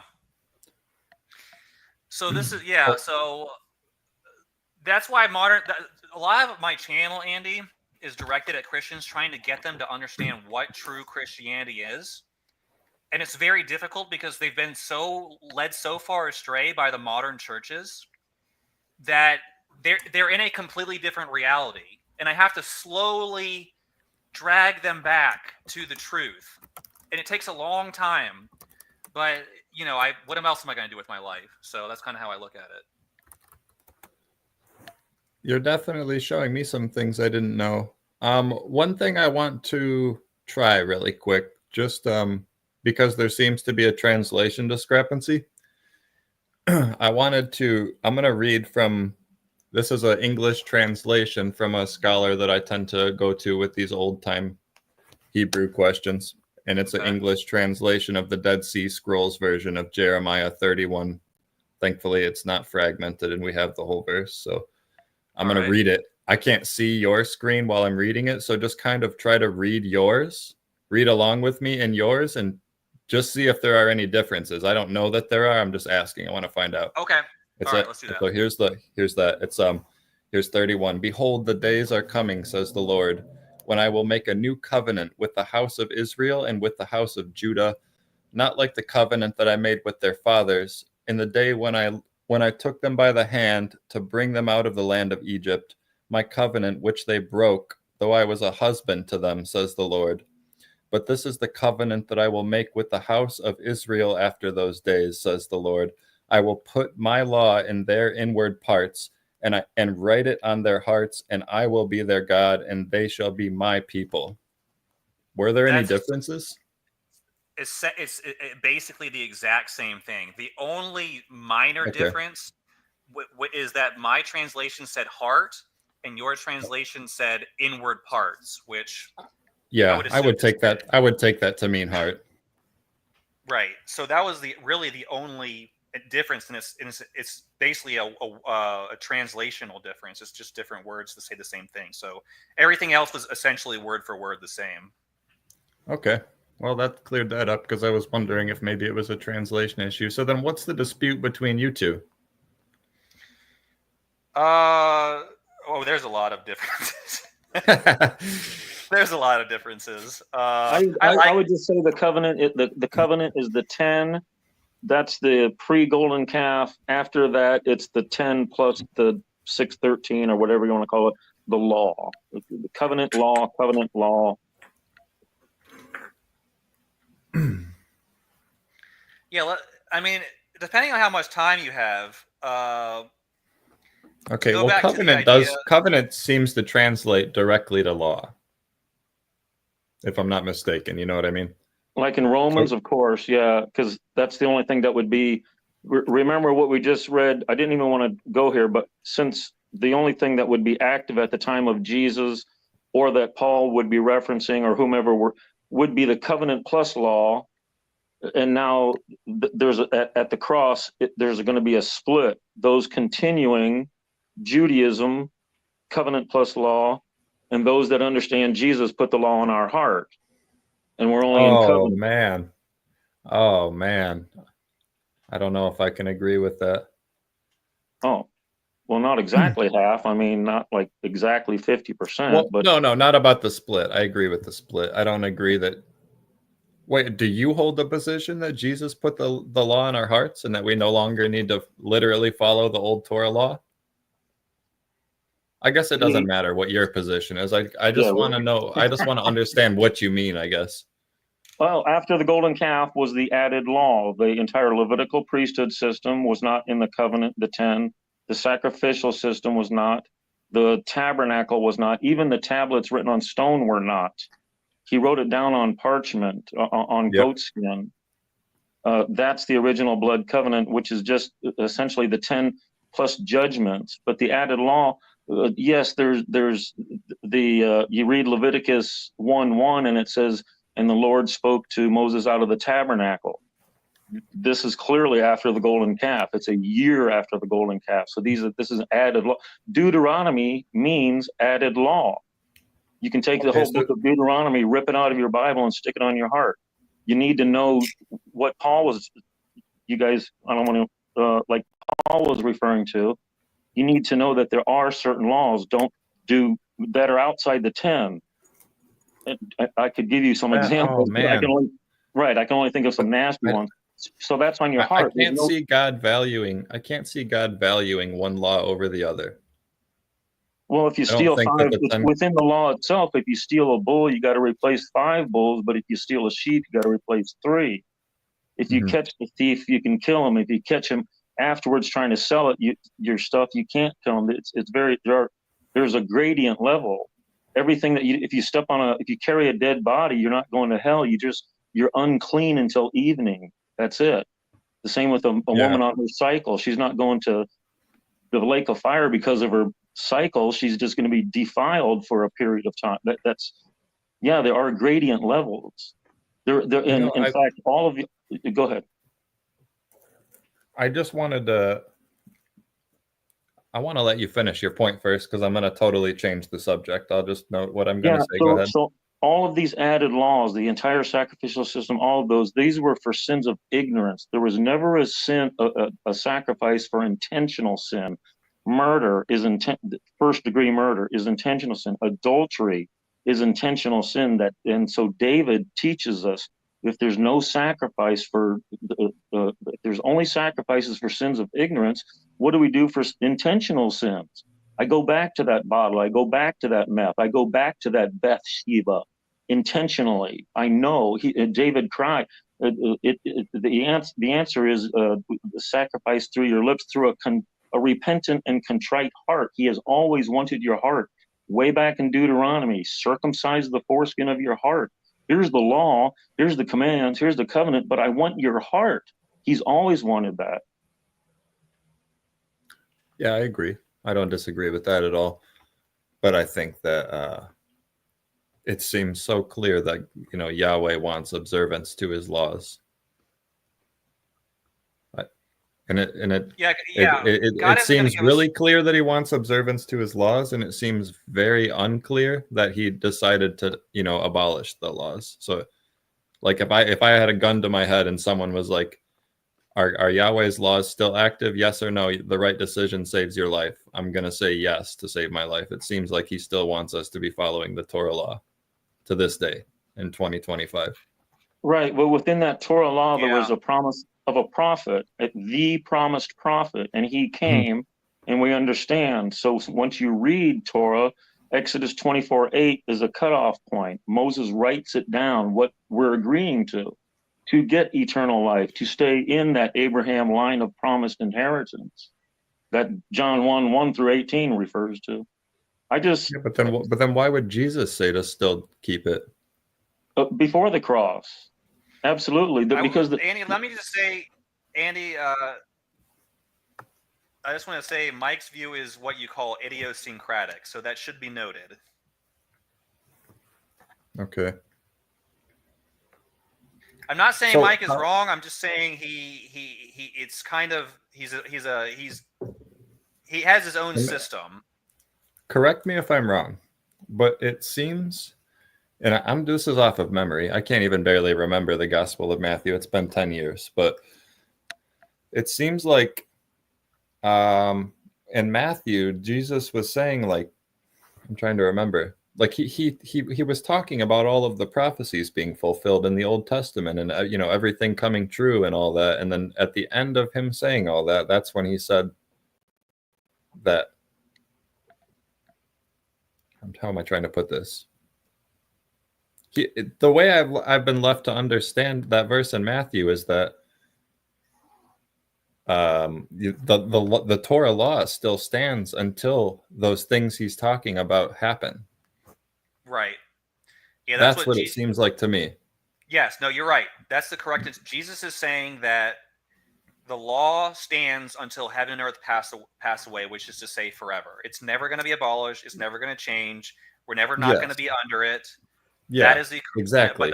But here's the problem. A lot of Christian, I would say, actually, modern Christianity rejects that interpretation. Okay, because I hate to say this, they reject what Christ taught.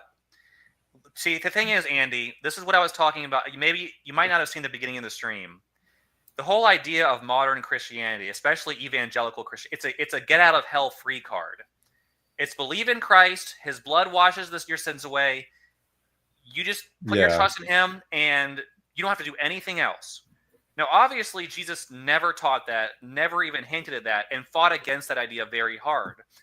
But the modern churches is most people go to them because they are being comforted. They're being told you're going to go to heaven when you die. It has nothing to do with you. You don't have to obey anything, any laws, any crazy Old Testament laws. You don't have to do any of that. Don't worry about that. Just believe in the blood of Christ. This is what the modern church, and it's nonsense. It's ridiculous. It's sad because it's a lie. And these are people. See, I believe people actually have souls, and they're actually going to be judged by God. And they're all being let now. As a skeptic, we're all just going to go into oblivion. But for me, I really think there are eternal consequences to all these people going into these churches. And the sad part is, a lot of people are converts who are sincerely seeking God. They're sincerely seeking Christ. They want to turn to God and commit. And they're being taught that Christianity is a giant blood cult, where blood. My response, I have a response to this, and it is that God has the ability to make the Bible unmistakable, and he has the ability to make the Bible to where it's impossible to misinterpret it, and everybody understands it the same way, and he's not doing that.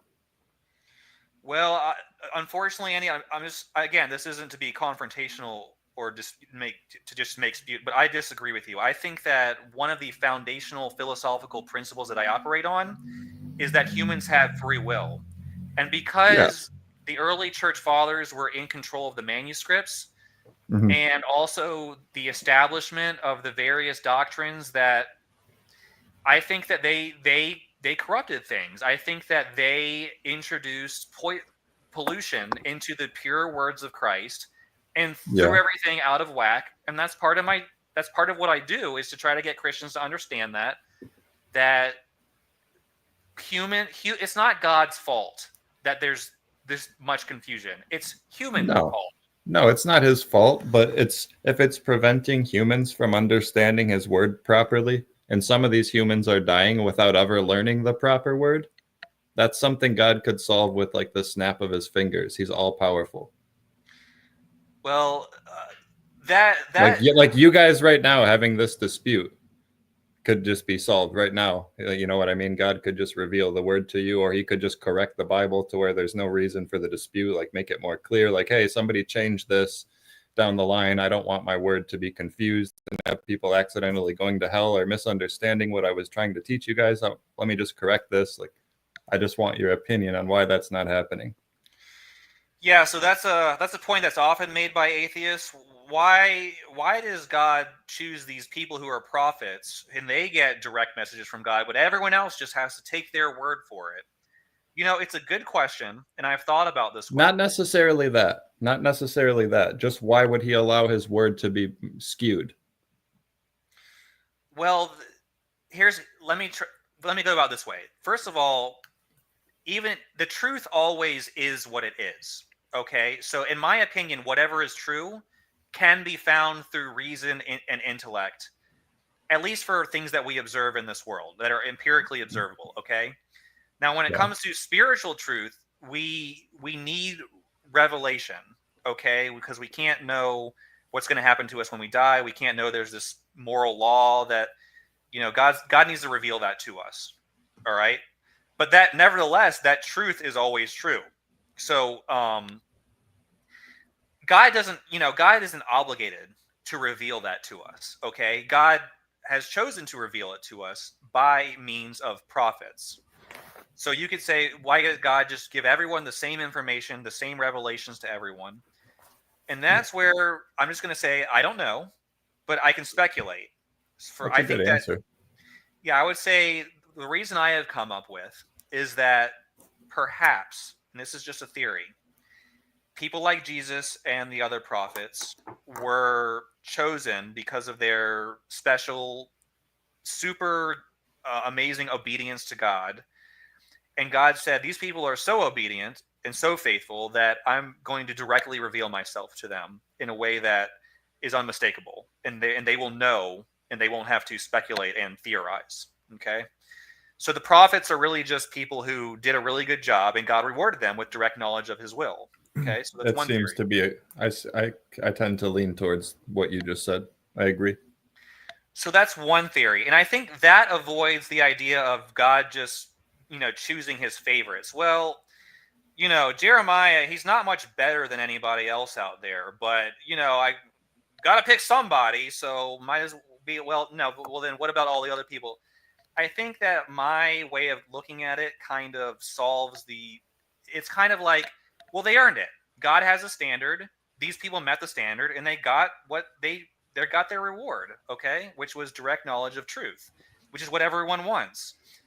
Now, it kind of makes everyone else feel bad who isn't getting that information. But also, one thing I'll say is there are a lot of people out there who claim to have direct spiritual experiences. And I'm not talking about just like, ooh, I had a warm, fuzzy feeling and I felt like God told me to marry that girl or something. No, I'm talking of, there are a lot of just normal people out there who have said, like, you know, the heavens opened up and a voice spoke to me and there was a bright light. All that, you know, and I'm sure a lot of them are cranks. Some of them are probably mentally ill. But I think there's just probably a small fraction of them who are honestly had these experiences. And I think that God is still trying to speak with us through you know, these normal individuals who I can't pinpoint why they got these messages, but I'm listening to them. I'm willing to. I think that what they're saying today, some of these people, is consistent with what Jesus taught. That, you know, that basically God exists. He wants us to love each other. He wants us to do the right thing, whatever that is. You know, so I still think God is still trying to reach us through this, even to this day. So, God doesn't, in my opinion, God doesn't try anything. He's omnipotent. You know what I mean? He literally does whatever he wants. He's all powerful. So if God wants us to love each other, he would just make it happen. Like right now, Muslims are killing people that don't believe in Islam. And God, you know what I mean? I'm not putting it on his shoulders, but he does have the ability to just stop that. And children are victims of it too. All right, let me come at that argument. So okay. I'm not saying I'm right, you're wrong, but let me just submit some things for your consideration, okay? Mm-hmm. Whenever someone says God can do anything, my immediate reaction is to say, actually, that's not true. Even though I believe God is omnipotent, how I would phrase it is, God can do anything that is consistent with the nature of God. So God has a nature, and God cannot operate outside that nature. So let's put it this way: God cannot stop being God. Okay, because that would violate. That means he's not omnipotent, though. He cannot stop being God. That's something he can't do. He can't do it. You're right, because that would But the thing is, you have to understand it from the perspective of essence or nature. God. Yeah. So I'm just presenting my thoughts on it. God exists. God has a nature. One of the qualities of this nature is immutable. His essence will always be what it is. So he will always have the essence of God. Okay? Mm-hmm. So because his essence is immutable, that means his essence cannot change to another essence. So it cannot go from God essence or nature, essence and nature are basically synonymous, to not God nature. So there are limitations on what God cannot also violate. I would say that the reality we observe seems to be a power. Like that's a power, though. You know what I mean? The power to transcend essences like that. That would be a power. He's all powerful. We have to even the thing is there's even God has a nature, mm-hmm. an essence. If you want to, again, these are just words. It's these are ambiguous. What I'm trying to say is God is what God is. Okay. Yeah. And even God, there are theoretically limitations on what God can do just because God has a nature.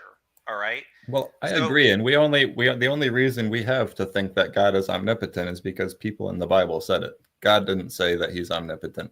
You're right. Or wait, did he? Maybe he did actually. I don't know. Well, in any case, I do believe that God is omnipotent, but within the sense that God will always be the nature of God. So that I would say God is omnipotent, but mm-hmm. that doesn't mean there aren't logical limitations on what God can do. So one of those, what I'm getting to is this. You were talking about Muslims killing other, and, you know, it's not just Muslims. We should clarify that. It was just an example. Yeah, people are killing each other. All kinds of people are killing other people, and it's not just. Okay. So what I'm trying to say is and again, this is a very generalized brief summary. The laws of nature in the universe are an emanation or are rooted in the mind of God, which is rooted in the essence of God. So whatever it is based in immutable principles. And one of the important principles I believe in is free will. So humans have free will. So God is not going to, in my system, this is how I've reasoned through it. God is not going to violate our free will. Now, God will tell us what he does and doesn't want us to do. He does, though. God does. He does violate free will. He does it multiple times in the Bible. Yeah, I understand that, and you're correct. I guess I would. So this is where I'm a little different than most Christians. I personally, I kind of have a different way of going about those verses. I think that was personally a scribe kind of writing things down the wrong way or writing his own ideas into it and thus creating a theological, philosophical issue. Okay? That's a dangerous viewpoint right there. It is. And that's why a lot of Christians don't take me seriously, because I'm willing to say that this was some ancient Hebrew scribe just kind of trying to make it look like God is, controlling people. And that leaves a really big doorway open. It does. And what people will then say is, especially Christians, well, if you can't trust that verse, what verse can it leaves this, Exactly. It's a slippery slope. And I agree. But that's why I always say that's why philosophy and logic have to supersede the words of Scripture itself. Otherwise, you get into these twisted, tangled knots like the Calvinists, who say, well, this verse is saying that God has told Pharaoh to harden his heart, so that's what God does. God chooses this guy and that guy, and he does. God controls everything. Yeah. It seems like in severe circumstances, if God wants to, he will change people's will. It seems like with the Pharaoh, and I know I'm sure you already knew this example was coming, but just for like with the Pharaoh, he hardened the Pharaoh's heart by means of torture for not letting the Israelites go. And then when the Pharaoh wanted to let them go, he hardened his heart directly so that he changed his mind. Right. Yeah. That's what it says. That's direct interference, in my opinion. So I think that depending on God's will, he will interfere with free will if he feels it's necessary. It just seems to be like it's only really severe circumstances. Like, for instance, like with the Pharaoh, that was to be, to let all of the Israelites go. And like with Abraham sacrificing his son, like Abraham's like the father of Israel, basically. So he's like the most important figure in the whole Bible. So one thing that I think is also an important principle, Andy, and I'm not saying you don't know it, but just for the sake of conversation, is the idea of general revelation and special revelation. Now, I know you probably heard those terms, so let me just lay out where I'm coming from here. Actually, the universe, in my view, is a form of revelation from God because it's the creation of God. So it is an unadulterated, perfect representation of the mind of God as he wanted to create it. Now, special revelation is like revelations through prophets and things about things we can't observe. But general revelation and special revelation must be in harmony. So the thing about general revelation, the universe, reality, whatever you want to call it, is we can observe it empirically and we can directly experience it. We don't have to be told through prophets. Okay. So one thing I observe is that my thoughts are basically determined by my own will, as far as I can tell. There's not a God behind the scenes determining what it is I choose to do and don't do. As far as I can tell, when I choose to do something, that is what happens, and I chose to do it. It wasn't some other entity external to myself. It's my own will. So that's why I take a holistic approach to everything. Is I look at general revelation and I say that's just as important as the Scripture. And based on my experience of general revelation, which is reality in the universe itself, and based on my own experiences, people make their own decisions. They have free will. God did not determine their thoughts or beliefs or actions at any point. God can influence you. He can reveal things to you, but at the end of the day, you are responsible for your own beliefs. Well, the thing is like if God's preventing behavior via means of torture, that's not free will. Well, okay, so you're talking about hell, right? Oh, that's actually a crazy good example. I was talking about the Pharaoh. Oh. Yeah, and that's Just in general, though. Well, he drew oh right. first blood. He was killing the firstborn. He drew first blood. Yeah, but that's his free will to do that. He should be judged in the afterlife, no? I agree. Um, Yeah, that's why those unfortunately there's certain parts of the Bible that are in conflict with what I see with general revelation. Yeah. So because general revelation is unadulterated by man, whereas the words of a book might potentially be manipulated in various ways, I have to go with my observations of reality in cases where I see an apparent conflict. So, in my opinion, that the verse that says God, it does say it. It says God hardened Pharaoh's heart. There's no way around it.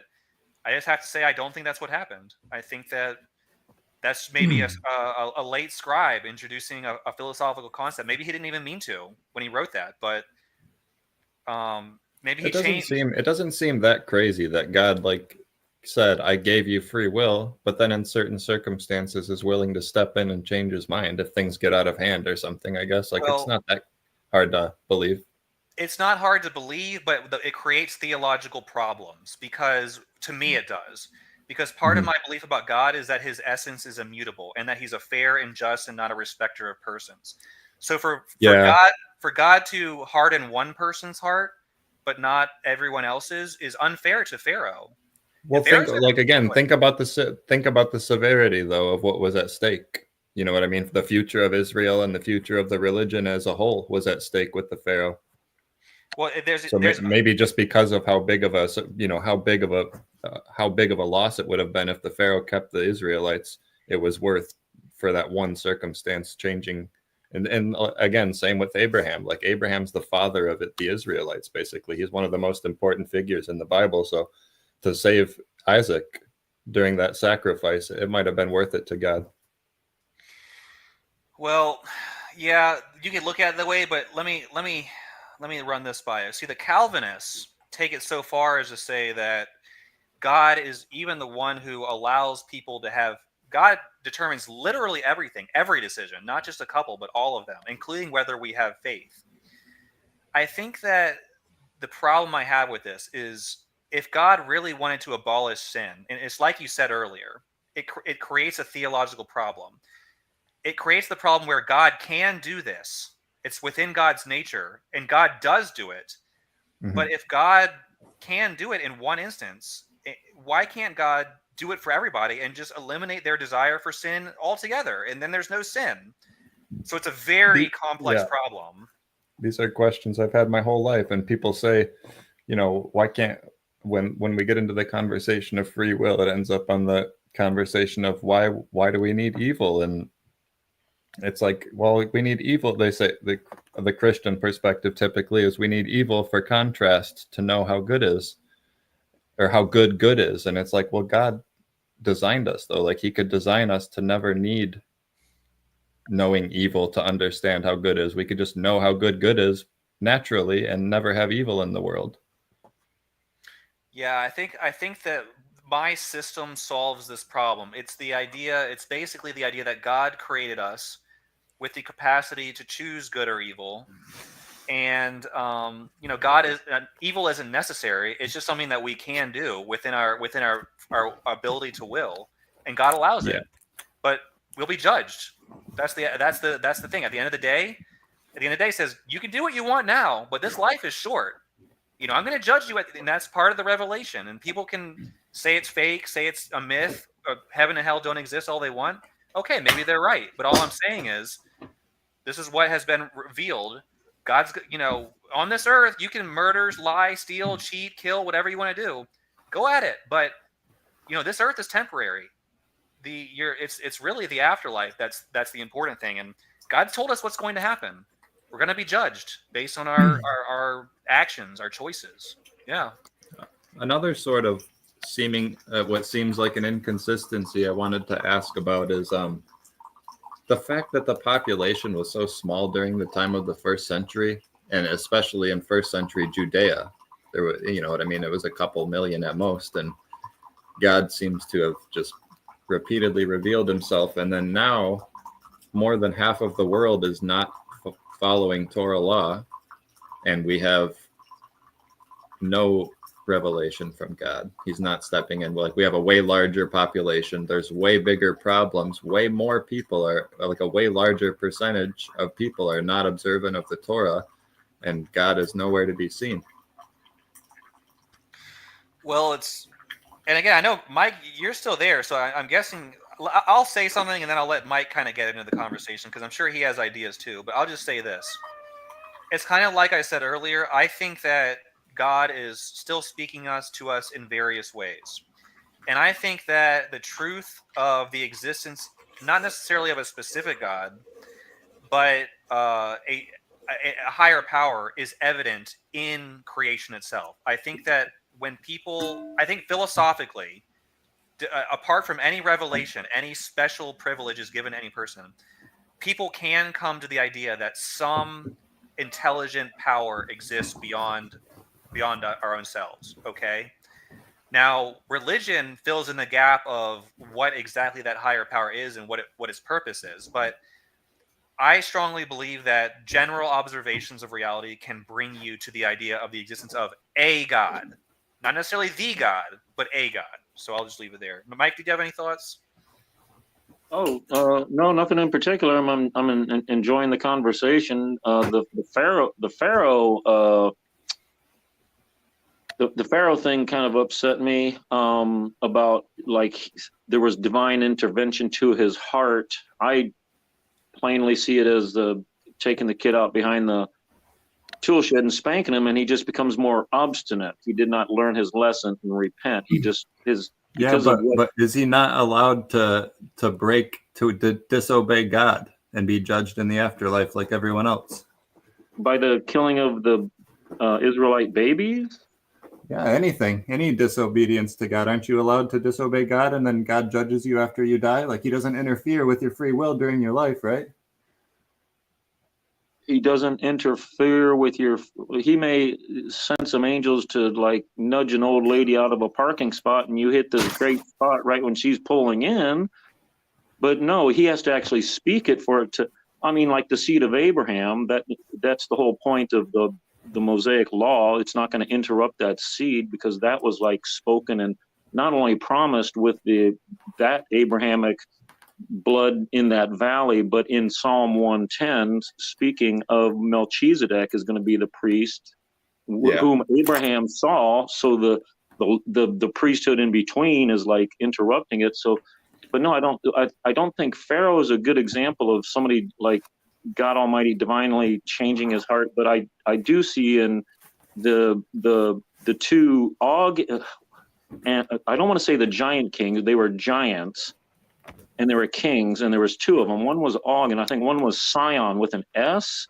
They were, like, east of Jordan before getting into the land. And but I thought for some reason his name was like Bogdan or something. Am I wrong? That name sounds familiar also, but not of these two giant names. Okay, that might have been the last of the giants from from the city of Ur, I'm thinking of, that survived. Maybe in, like, some book that I don't read, like First Kings or Second Chronicles or something. I'm sorry, I didn't mean to interrupt you. No, I'm just teasing. But no, it clearly in Deuteronomy, what I'm referring to. Og, because we all know, his bedstead was however big. However, and 12 Sion, cubits or something. Yeah, but when it talks about how God dealt with these guys, those guys would be a good example of what you guys are discussing, what you think happened to Pharaoh, where God actually divinely intervene. I would say Pharaoh is not a good example. That's more like the woodshed. He didn't get, by God's actions, he just became more obstinate. But no, if we're reading on Og and Sion, it actually sounds like there was divine intervention in making them come against the Israelites. Well, what do you mean? What do you think he meant by hardened Pharaoh's heart then?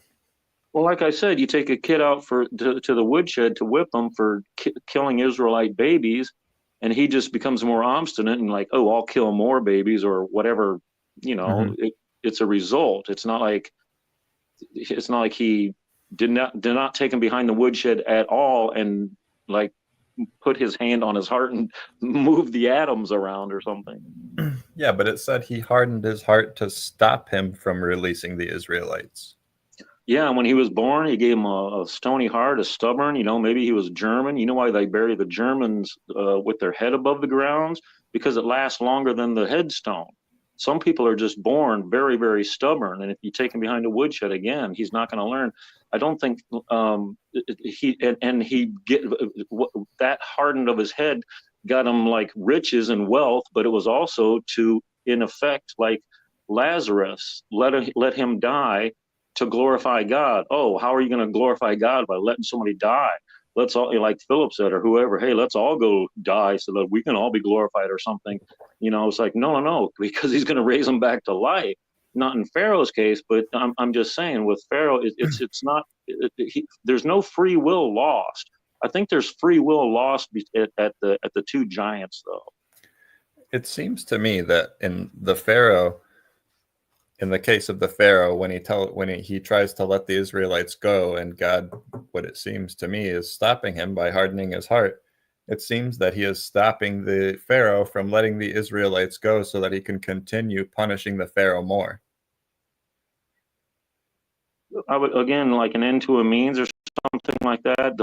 He was born this way, and he's always going to be stubborn, and so yes, he's therefore going to eventually chase them into the sea. I mean, after they had lost everything, who changes? Is that a change of mind, or is that a continuation of stubbornness? Oh my God, let's go chase them. And you've gone 3 days journey and you're at the Red Sea. Hey, let's chase them into it. After a fire separated you all night, a fire and you were in darkness all night. That's stubborn. But I don't think it's like, oh, I'm going to twist his whatever, you know what I mean. Well, the fact that the Pharaoh changed his mind as soon as God left the area back to what it normally was seems to support my point. Well, we think that if we follow the scripture, the progression of what Moses is asking for and what Pharaoh was giving throughout those 10 plagues, it was a 3 days journey. And then after that, of course, it must have been 6 days after that they didn't return. It's at some point reported that they are not. It's longer than 3 days, and that's why so it's within scripture, but you'd have to make like you'd have to be making a movie to pick up on it. Hey, what happened? What was that part right here? Oh, okay, yeah, that's because of this and this. But yeah, you even see that in the movies. It's genius. As wrong as the 10 Commandments movie is, when Moses throws down his stake at the first and it turns into a snake, one of the magicians runs away. It's like, yeah, one of the magicians probably, and the Jews, quite honestly, they spoke of this years later. They wanted to keep that in there to show that it was not just Jews. It was a mixed multitude of people that went out of Egypt, including probably that one magician guy that ran away. Yeah, it never even says the Jews. It actually just says the Israelites. But the Israelites were actually just Canaanites at that time. They were just calling them the Israelites in the Bible, but it was just the Canaanites, and the Canaanites were a mixed. Some of them worshipped El Elyon. Some of them worshipped Baal. Some of them worshipped Yahweh. There was a few different religions happening in Canaan at that time. So it was actually a bunch of Canaanites that were enslaved by the Egyptians. Well, you mean through Joseph? What do you mean? These are just people that came from the land of Canaan that were enslaved, like racially. I'm talking about.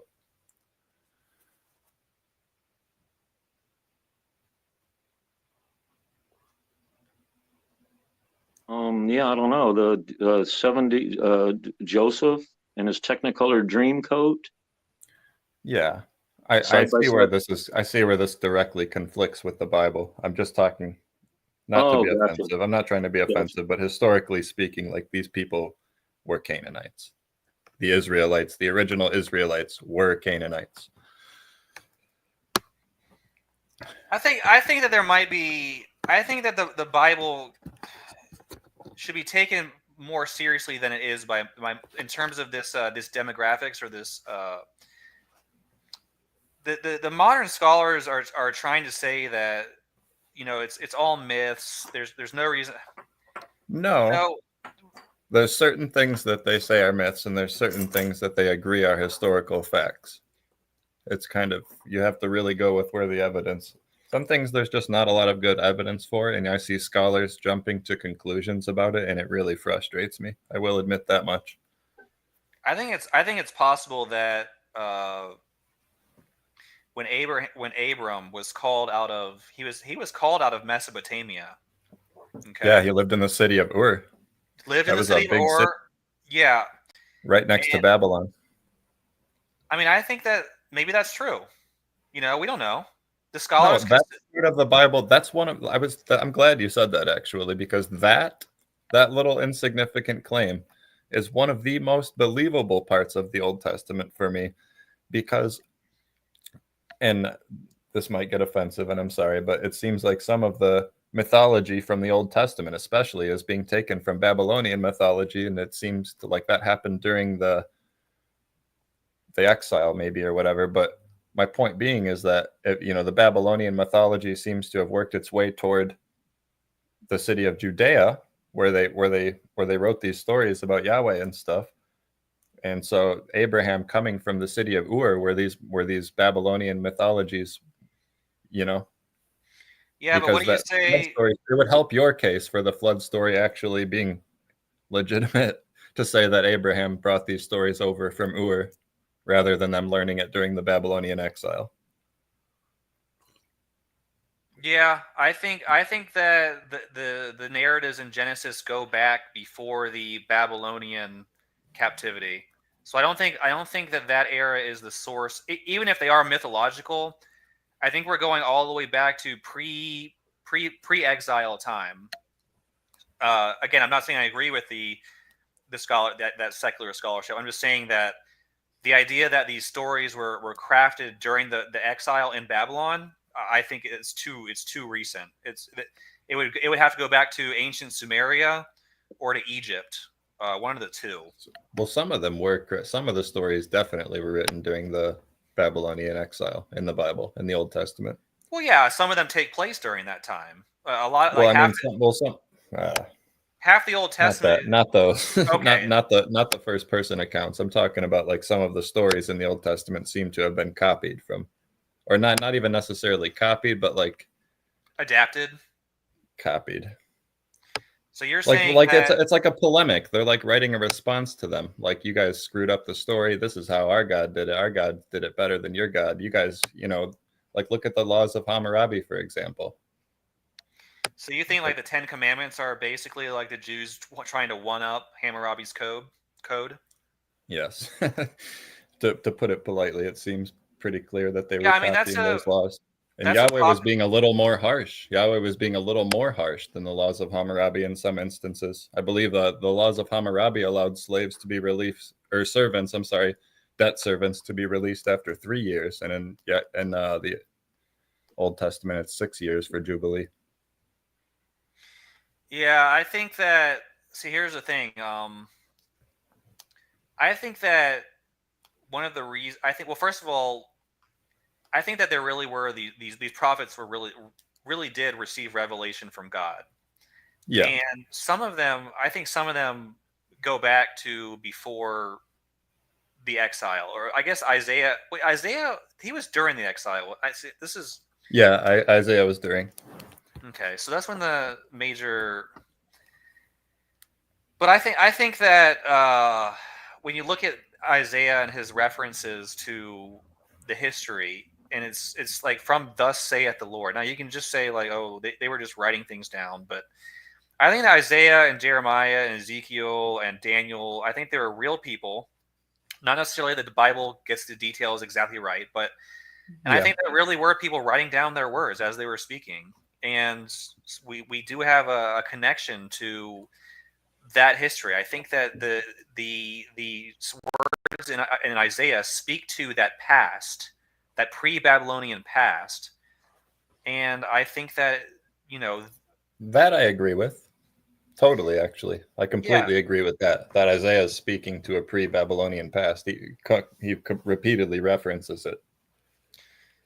Yeah, so if we are to take that as being like actually the word of God, as it said, so that God is saying that history is valid. It's true. Yeah. That in that case, I would have to think that it's not the word of God, because Yeah. it does seem that they copied, like for instance, just consider this as an idea. The Bible, the oldest stories of the Bible, or what the genealogical the genealogies of the Bible and the dates of the Bible seem to suggest might be inaccurate, and that they wrote the flood story and then the Moses story and all of the first 5 books of the Bible during the Babylonian exile, because that's what it seems like to me. I don't know. I see the Babylonian exile. That was like 500 BC, 4 to 500 BC. 5 to 6, yeah. 5 to 6. Here's the thing. I'm not a Isaiah. I'm not a It scholar. might even be 7. I've heard people talk about Isaiah being 7th century. Yeah, so that'd be And that was during, so it might have been the exile was. I thought it was like 650 or something around there, or 600. around 600 BC. Yeah, I think Something the like that. Assyrian captivity was 700 BC, and then your Yeah, Babylonian captivity. that's what I'm thinking of. Yeah, Thank about you. 500. Yeah. Yeah, that's what I'm thinking of, actually, now that you say it. So Isaiah might have been during that earlier part. Let's think about it this way. Okay. Let's say it was 600 BC, just to keep it clean. All right. Yeah. The Jews were taken into captivity at that time. But that means that they were a cohesive people before that, and they would have been united culturally. Definitely. There's inscriptions from like 1300 BC that mention Israel. There's no dispute in that. Israel was around way before the captivity. Yeah, so I guess my point is, this would not. What unifies a people like this is their cultural narrative, and something like Moses just being fabricated during the Babylonian exile would. I think that these religious narratives would have had to unite this Jewish people before the exile. Yeah, that's what I mean. I don't think that pre-exile they were talking about Moses. That's what I'm saying. I think I don't have good evidence for that, but it does seem that they were developing these stories during the Babylonian exile. Like, the evidence seems to direct me to believing that they were writing all of the first 5 books of the Bible during the Babylonian exile. And the only things that really predate that are like Job, Ezekiel, a couple poems like the Songs of Moses and Song of Deborah, things like just little things like that are like more poetic. And I think that the religion was mostly based on just strict Yahweh worship, like the original Yahweh, when Yahweh was just kind of like a storm, war, fertility deity. And then it really developed into like strong mythology when they got overtaken by the Babylonians, I think. It seems like that. I don't want to make a positive call, and I'm not a historian, and I'm not an expert on this stuff. That's just, and you seem to actually be more knowledgeable than I am about this stuff, so I would like to hear your input, I guess. All right. Well, let me come at it this way. Where do you think the name Yahweh comes from? You might know. I mean, I'm not saying you. I'm just. Well, originally, from what it looks like, there's a couple different theories. But first, there seems to be something going on in Elephantine, in Egypt, in Elephantine, where they were talking about Yahoo or Yahoo. And then there was what were called Shasu people, which was just like a bunch of different settlements across the Arabian Peninsula where it bled into the Near East, like kind of like Iraq, basically, southern Iraq, and like all the way into the Arabian Peninsula. And there was the Shasu people, and they seemed to be showing reverence for some deity named Yahoo. Or Yao, either Yao or Yahoo, something like that. We can't really tell what it was, but I believe, because that's so close to Israel, and also this deity that they were worshiping, the Shasu people, it's right next to the Levant. It basically is the Levant, and they're worshiping this deity named Yahoo, and he's a storm, fertility, war deity. So in my opinion, that's what Yahweh evolved from, was that Shasu, that Yahoo worship, and the Shasu people that could have spawned off of that Elephantine group in Egypt, and during the time that it seemed to be adopted by the people in the land of Canaan, it was Yahoo, and it was of the Shasu people in the Arabian Peninsula, and it seems to have moved northeast into Israel, what we call Israel today. It would have Let been me give Canaan at that you time. let me give you another idea for consideration, and you can All right. respond to it, obviously. But I just want to run this by you. And again, this is taking the Bible at face value, which you don't do. But let's just kind of go with this real fast. This is Exodus 3:14. Exodus chapter 3, starting in verse 13. Then Moses said to God, "Behold, I am going to the sons of Israel, and I will say to them, the God of your fathers has sent me to you. Now they may say to me, what is his name? What shall I say to them?" God said to Moses, "I am who I am." And he said, "Thus shall you say to the sons of Israel, I am has sent you." Now, in Hebrew, I am who I am is Ego Yod. Amy. No, that's Greek. Greek is Oh ego yeah, eimi. sorry, that is Greek. You're right. Yeah, that's Greek. You're right. Sorry. In Hebrew, the way you write "I am who I am," which is basically, some scholars have translated it, the eternally self-existent one, is saying that I exist. I am the existent one. Yeah, I am the one that exists, is what the way I've heard it put. The one that Right. exists. Yes, they're all valid translations. And that is, in Hebrew, that is Yod He Vod He. Yep. YHVH. Right. That's like a literal definition Yes. of his name. Right. So Yahweh comes from what's called the Tetragrammaton, which is that YHVH. So, I understand. I get it. I know that's what it says in the Bible. I just don't agree that that's the origin. Okay.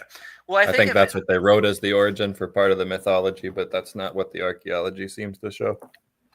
And that's a valid perspective. It's not clear. It's not clear, by the way. I don't want to say like this is some set in stone fact, but there does seem to be some strong evidence for Yahweh developing prior to the Bible. That I see that, and I'm not saying you're wrong. I'm just saying that it also makes sense to me from a linguistic standpoint that the Tetragrammaton would evolve into Yahweh over time. Yeah, so that's a good point. I mean, that's a good point, and it does explain it. I question the validity of that, I guess, given all of the copying. Especially in Exodus. Especially in Exodus, by the way. Like, I don't know if you've ever read it's actually Sumerian, but the Akkadians really popularized it, and then I assume they got this from the Babylonians, but it's called Sargon Legend, and it talks about a guy named Sargon in Babylon. Well, I guess it wouldn't have been Babylon because this originally took place in Sumeria, but the Sargon's whole upbringing from his birth all the way up until him getting power seems to like directly parallel everything about Moses's life. And I mean, the parallels are very, very, very clear. It's exact. So you think, which culture was this? Which ancient culture? Babylonian culture? Well, it would have originally came from the Sumerians, and then the Akkadians adapted the story from the Sumerians, and then the Babylonians would have adapted it from the Akkadians, and then the Israelites would have gotten it from the Babylonians, in my opinion. Yeah, so the only thing I say to that is I think that there is a question as to which people copied from who and what the chronological order is. And I'm not an expert in this. I'd be willing to talk to an expert, but what I would suggest is maybe that others were copying from the Israelites. Why do you reject that? Well, the thing is that the Sargon legend, the scholarly consensus on the dating of Sargon legend is 2300 to 2500 BCE. It's like 1,000 years before any biblical text existed. More than 1,000 years. Sounds like Abraham. Sounds like Abram, doesn't it? Argon, Abram. Doesn't it sound like Abram? Sargon with a S. Sarah and Abram. Sabram. I'm just trying to. I think what Andy's saying is that Sargon seems to be a prototype for Moses, so not Abraham, but Moses. Well, let me give some examples. Can I give some examples of the parallels between the two stories? Yeah, go ahead. This is just off the top of my head, so I'm probably butchering this, but if I'm not... No, I know I'm remembering these parts correctly. I think there are more parallels that I'm probably forgetting, though. But Sargon was from Sumeria, and he was born in captivity. His mother was worried about him getting killed. She made a basket and sealed it with pitch, put him on the Euphrates River, and floated him up the river. Sargon was found by the daughter of someone in royalty, raised by someone else until of age, and then rose to power in the royal house. So that part of the story, just that part of the story of Moses, of his birth story and being put on the Nile River and being floated up in a basket that was sealed with pitch, and being scooped up by the daughter and raised by the other lady who was actually his mom, and then rose to power in that seems to be directly copying Sargon of Akkad, and that story is like 2,000 years almost older than the Moses writings. 1,000 years, but still a very long time. Well, 2300 BCE. So I'm being generous when I say 1,000 years. I'm going with the Christian genealogies, but like archaeologically, that story is like almost 2,000 years older than the oldest writings that we have of the Bible that talk about Moses. Yeah, I mean, I'm not. See, here's the thing. That is interesting information. I haven't, and again, it's. So you're educating me now, so I haven't looked into. But what I do know is that Mhm. yes, scholars have shown that stories in the Bible, not just Moses, but many of the, especially in Genesis, seem to very closely parallel mythological stories from various other cultures, not just Babylon and Akkadians and Sumerians, but also the Greeks and other close civilizations like that. So yeah, it's not like definitely. this is the first time, very close parallel. And it's all interesting. Some people might brush it off as a coincidence, which I don't think should be done. But it's not impossible that Moses and Sargon had similar events happen to them. Now, I understand a skeptic wouldn't look at it that way, but it's not impossible. It's quite like, what are the chances? You know what I mean? What are the chances that would happen? Yeah, but another thing I think to myself is, and again, I'm not disputing anything you're saying, because this is an area you've looked into. I haven't, so I can't say you're relaying the information inaccurately. What I am going to say is there have been times when atheists, they do this about Jesus too. They say Jesus, all of the events of his life parallel Mithras, or no, they don't. And I hear a lot of these about Horus, about Isis, about Mithras, and they don't. But who they do parallel is Dionysus. They do parallel Dionysus quite directly in almost all of the key elements of Jesus Christ.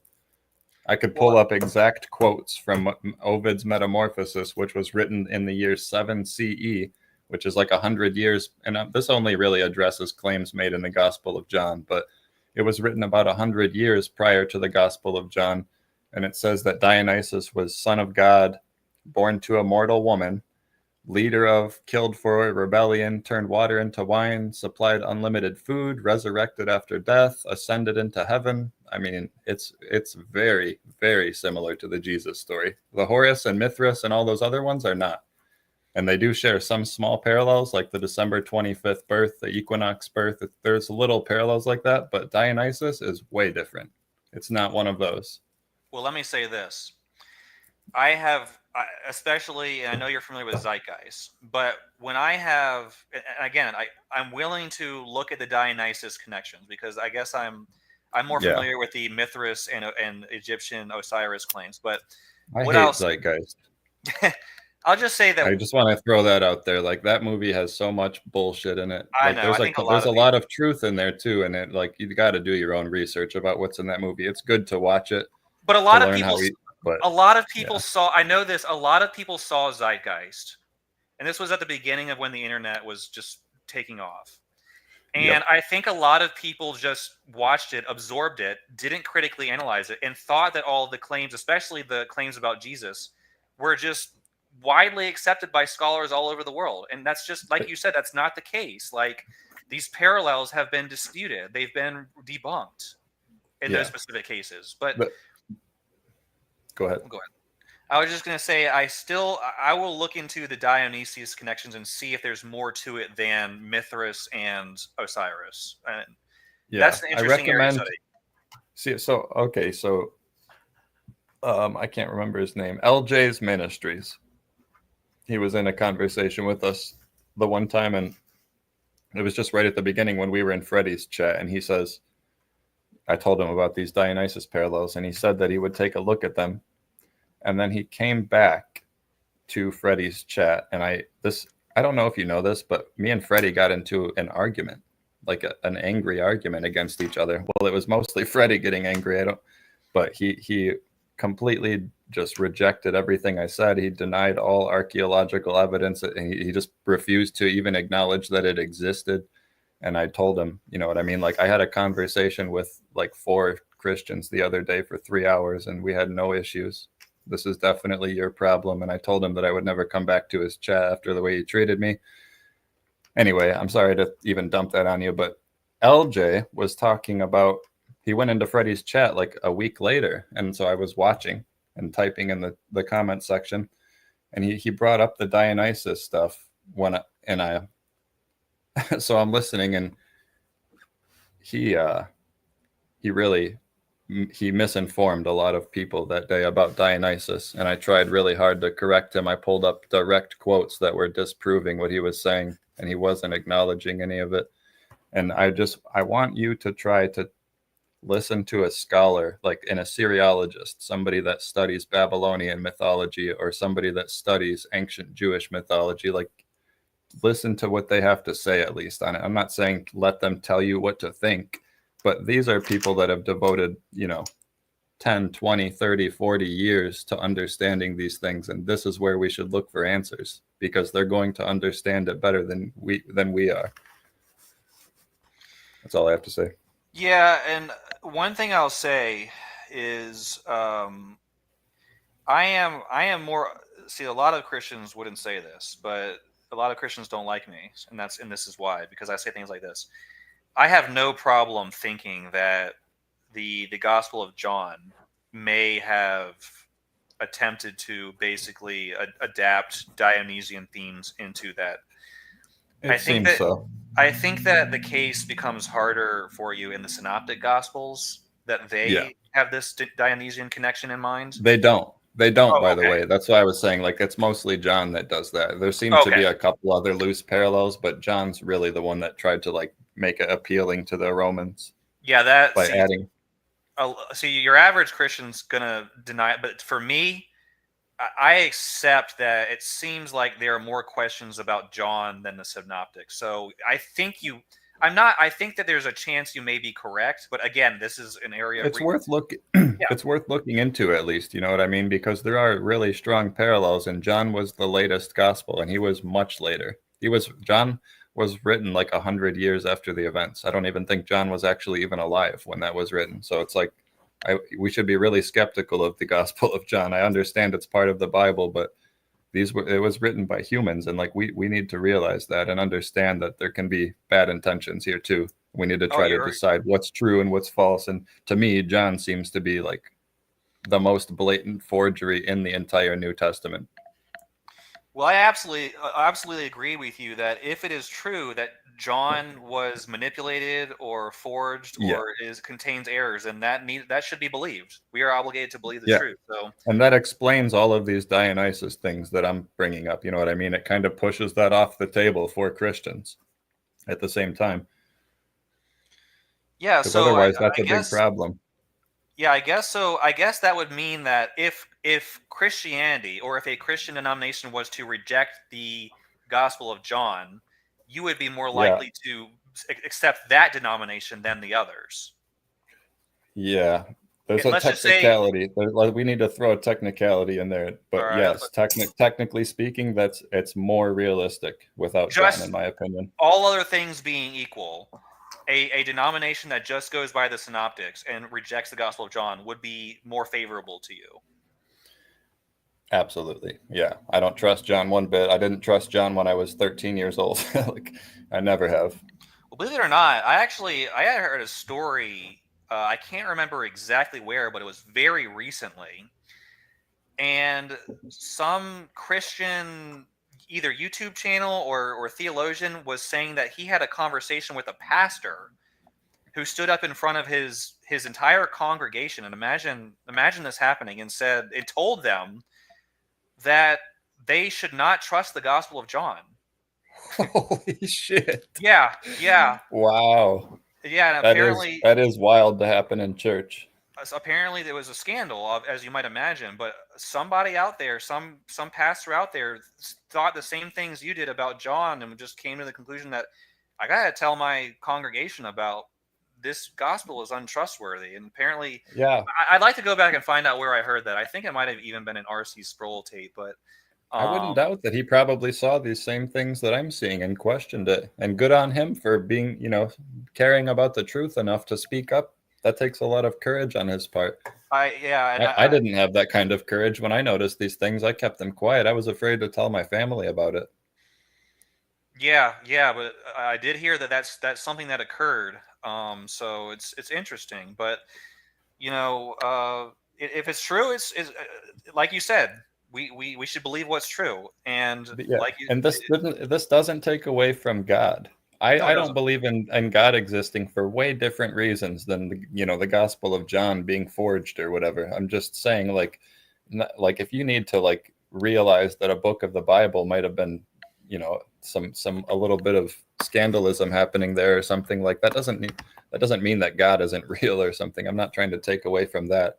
Oh, yeah. I'm just so obsessed with trying to figure out what the real truth is, and there seems to be some serious effery happening there.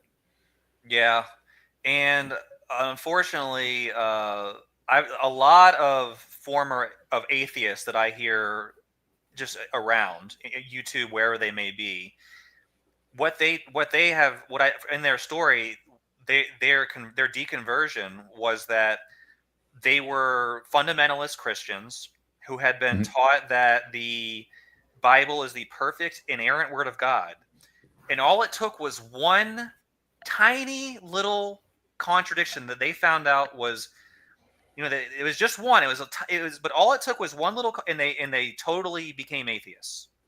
It wasn't like that for me at all. It was never like that for me. I had doubts right from age 5, probably. I had questions at least, and they slowly grew into larger and larger doubts the more I learned.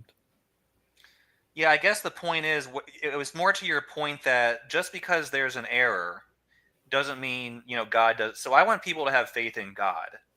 Mm-hmm. But a lot of people actually have their faith in a book.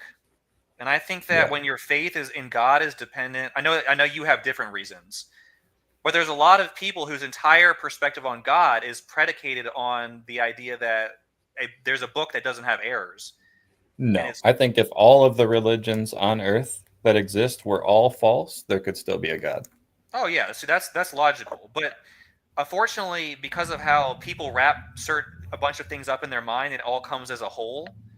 I know a lot of atheists are people who lost faith because they came to the conclusion the Bible has an error. And I just want to say, I'm glad that wasn't your reason, because when I hear that, I think to myself, well, just because the book, and I'm not even saying I believe the book does have an error. I'm just saying, let's just say it does. That doesn't mean there's no God. That doesn't mean Jesus wasn't someone who revealed the will of God. It just means that there's a little error there. I will admit that those errors are what caused me to leave Christianity.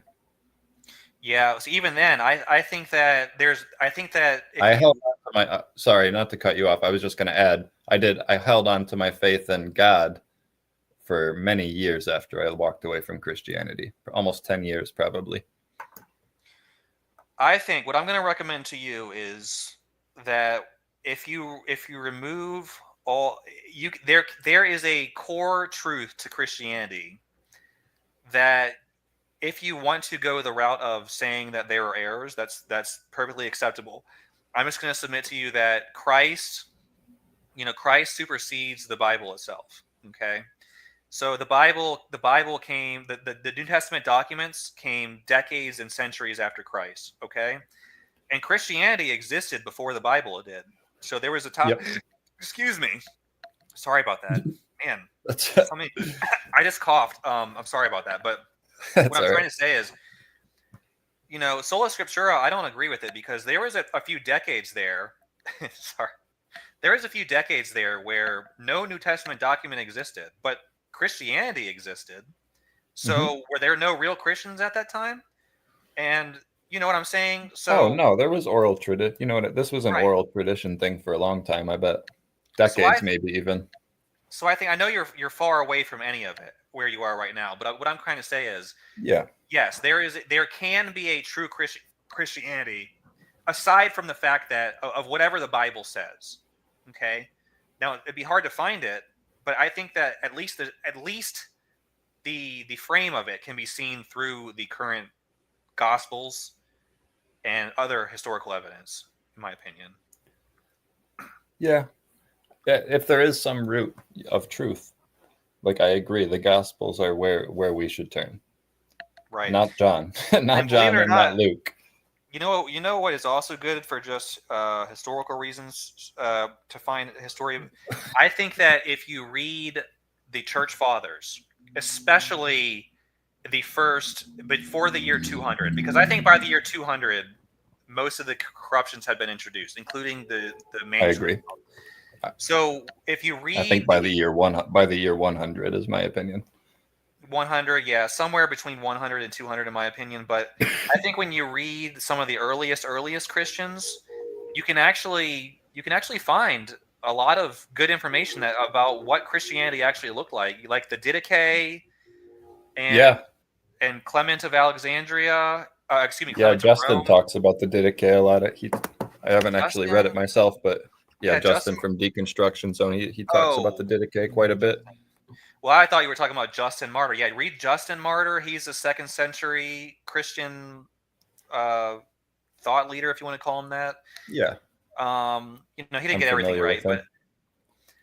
yeah, if you read, you can kind of see the pre-Catholic Christianity in those church fathers, in my opinion, and I think it's very instructive because I think these documents were written probably late first century, early second century.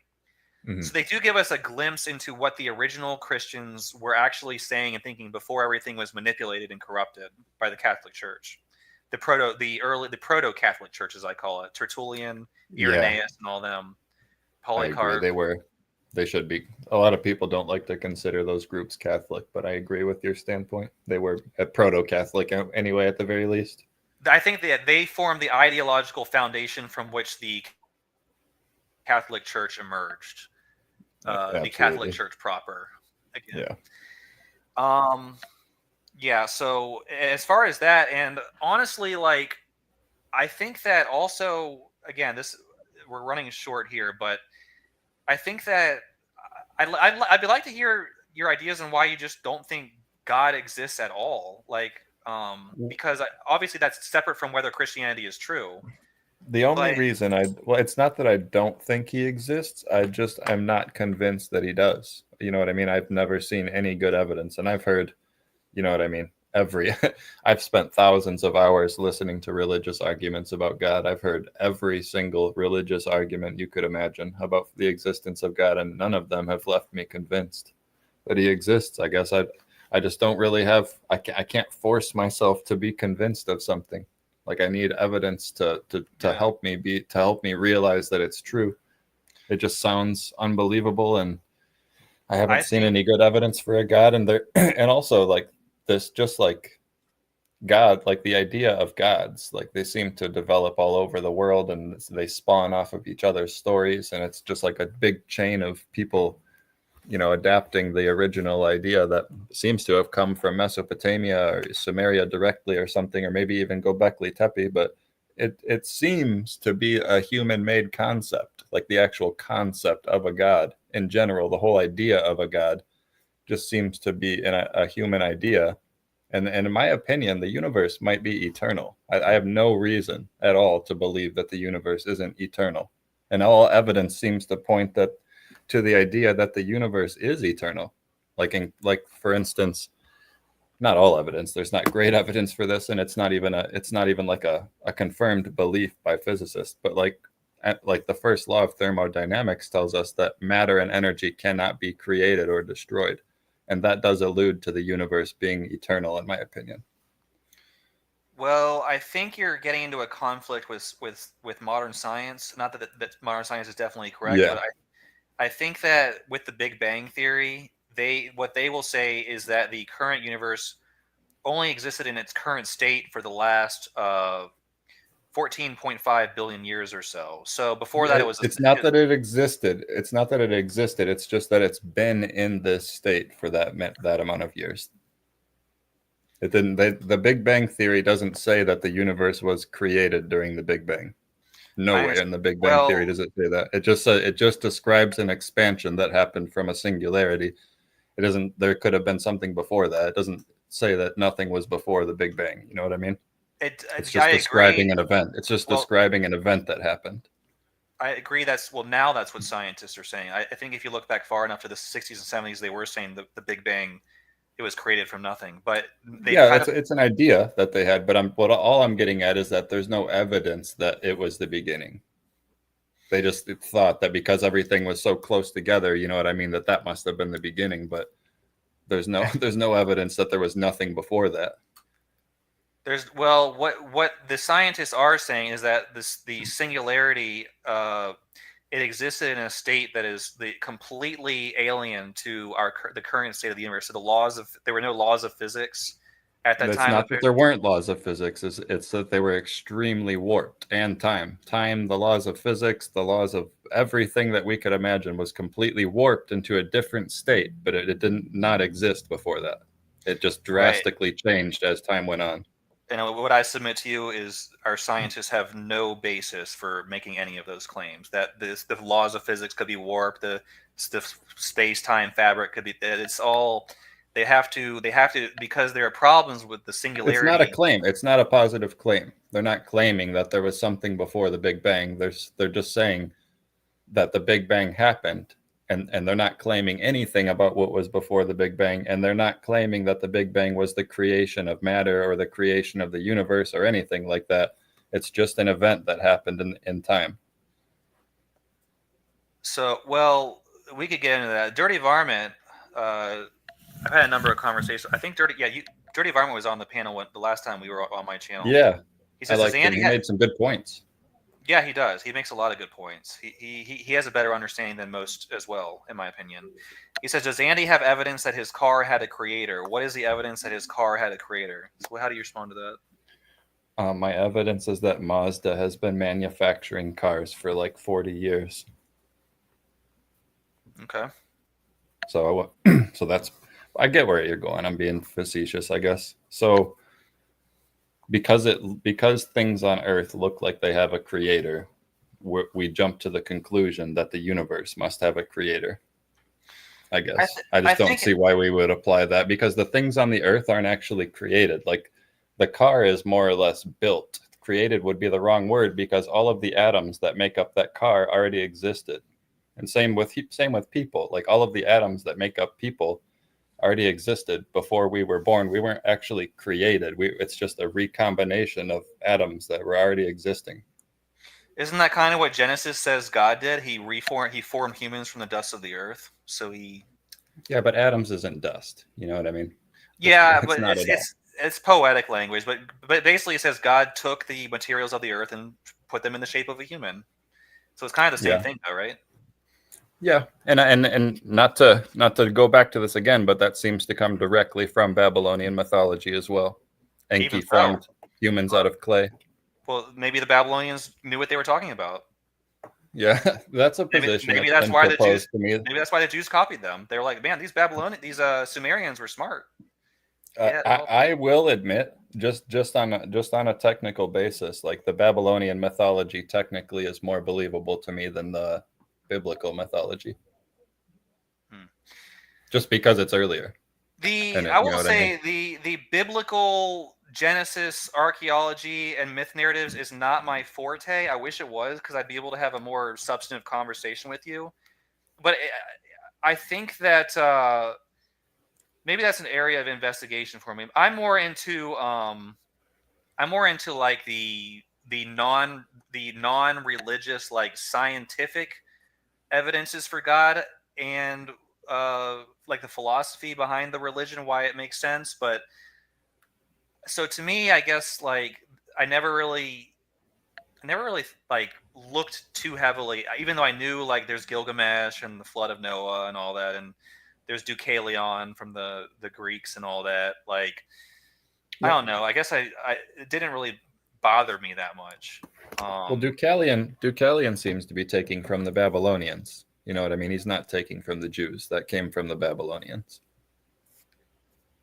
I honestly though, like I wonder if they're quote I suggested this theory before. I think Copying is the wrong word. Copying is the wrong word. I'm sorry. And I'm trying a PhD Assyriologist, Joshua Bowen. That's who I really recommend you listen to because he's the most experienced person that I know on the subject, and he's an awesome dude, and he's really smart. But anyway, he corrected me about this using the word plagiarism, using the word copy, and I still catch myself doing it, but really the word that we should be using is intertextualized. They intertextualize, and they did that via polemic. And it's basically like a response that they're doing to the Babylonians. You know, sometimes they might use a polemic to pay homage to them, like when you're under captivity and you want to show them that you're adopting their laws so you don't get, your family doesn't get killed, or not their laws, their mythology. You want to show that you love their mythology so you're not going to get killed or whatever, so you might adopt some of their stories into your mythology. Or sometimes it might be after a war when you don't have to worry about them anymore, and you might write a polemic out of anger, you know, like a response, like a diss track, like basically correcting errors in their story. And this is how our God did it. We never heard of Kwanzaa till somebody. It's like Kwanzaa. Exactly. That's We're not exactly what that is. We better make this one up. Yeah, that's exactly what it is, though. It's a response to their mythology by taking the mythology and changing it into what you think is a better idea. Or sometimes it might be adopting their ideas into your mythology to show them respect for their mythology. They did it for different purposes depending on what the time period was. Let me run a theory by you. And again, I'm not saying I even believe this theory, but it is a potential theory that is worthy of consideration, in my opinion. And I'm not even saying I support this theory, because there's going to be people, oh, it's A's philosophy going crazy again. No. Hold on one second. My headphone's about to die. I just want to switch it really quick. It's kind of finicky. Just give me 1 second. All right.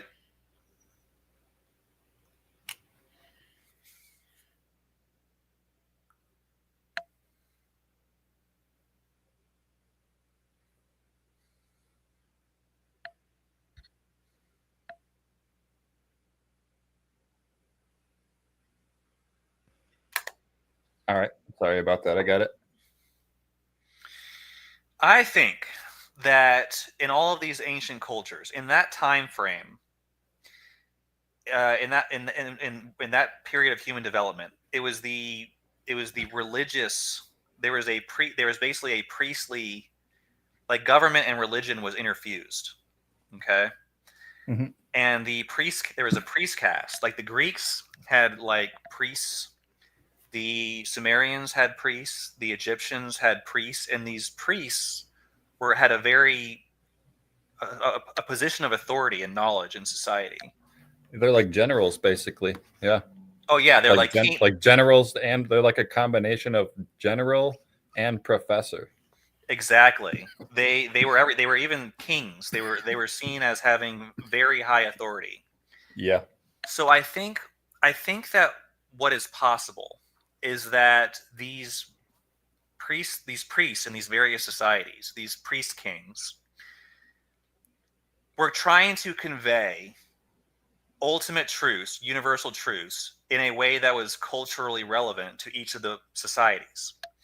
So take the flood, for example. I'm just giving an example. I know you don't believe the flood happened, but I think this is what I'm... No, I do. I do believe it happened. I just think that the story was mythologized. But I do think it actually happened in Babylon. Okay.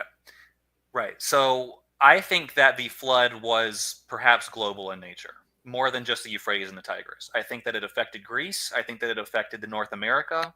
I think that it affected Egypt. I think it affected Mesopotamia and even Asia and Scandinavia, because there are flood myths there too, or flood stories there too. Yeah. So I think what happened all over the world. well, I'll let you finish, but I just wanted to say that like they don't floods happen constantly. Like over the course of a couple hundred years, you might see 50 floods. You know what I mean? So these over the course Right. of thousands of years, you're going to see hundreds and hundreds and hundreds of huge floods. So we can't say that these stories are all based on the same flood. But I just wanted to add, it kind of helps your point. In the year 12,000 BCE, roughly 10 to 12,000, right at the end of the last ice age, the Black Sea did overflow really bad and flood Judea. Yeah. So whatever it was, it's all from about the same time period. Now that you could say a few centuries here, but all these cultures have a narrative of a very significant flood that happens in the past, in the ancient times. Okay. Mm-hmm. And I think that what these priests, this is just are what they're doing is they're casting that event in a way that is relevant to the specific cultures in question. So the Hebrew Israelite people had their culturally adapted flood story. The Greeks did. The Sumerian, Mesopotamian, whatever they did. Yeah. And I think that that's why they're all so similar, is that they're relating spiritual or ultimate or historical truths, the things that really did happen, in a way that is directly relevant to the specific culture. And I think that it's possible that the Greek, the Hebrew, the Egyptian, and the Mesopotamian, they all knew what was going on. Okay.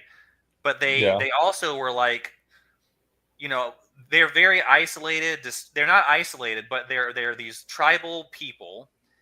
And I think that we look back on it and just say, oh, they're all just it's like copying each other and making things up. And no, I think that what's going on is that there is a very intelligent group of people relating historical facts and other ultimate truths in a way that is culturally relevant to vastly diverse groups of people.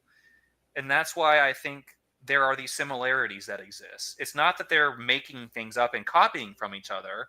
It's that they're taking true ideas and adapting them to the cultures at hand, and also being truthful, perhaps, and as well along the way, but doing it in a way that is relatable to the people in question. Yeah, but that is copying. It's not copying because they're telling us. They're not copying. They're all telling a similar story, just in a way that is relevant to a specific group of people. So. Well, for instance, like Judea and Mesopotamia, they're like where the Mesopotamian flood stories happened, and where the Babel. I'm sorry, my brain is jumping around here. Where the Babylonian stories say that the floods happen, in Sumeria, and where Judea are like several hundred miles apart, and they both describe the exact same character that goes through the exact same events. He builds the exact same size boat to the cubit. He releases the 3 birds. He sacrifices the animal after the boat lands on a mountain. It's quite exact. Yeah. I have a response, but Truth and Telos has just joined us, and I want to let him get a word, so I will yield to him. All right. What's up, dude? Yeah, hello. Yeah, so basically, what we're looking at in the terms of the flood, it is a localized flood that flooded the ancient Near East. I agree. It wasn't across the entire globe, but the importance of the actual event is that we see the spiritual type to the antitype in the New Testament when there's a flood of the Holy Spirit that comes down on Pentecost. So that's what's different about any other religion or any other culture that wants to talk about any other type of flood. They may be recording the events of the flood that did actually happen in the ancient Near East, but they have no idea why that flood occurred and what the ramifications of it were. And that's what makes Christianity true, because we have the promise of the we have the promise of the Holy Spirit coming out in the last days of Israel, and that happened because you've got Pentecost that happened. Paul can be, some letters of Paul can be verified to have been written pre AD 70, and all of his content is dealing with the fact that the temple was about to fall and that Christ was going to return. So I don't see how we can sit here and say that it's not true. It's just, logically speaking, the truth is right there. I brought this point up before about Paul. I think that there could have been clear. I mean, Paul had Roman citizenship, and he would have had inside knowledge from the Romans, especially. But I just think that there were probably clear societal indicators that it was about to go down.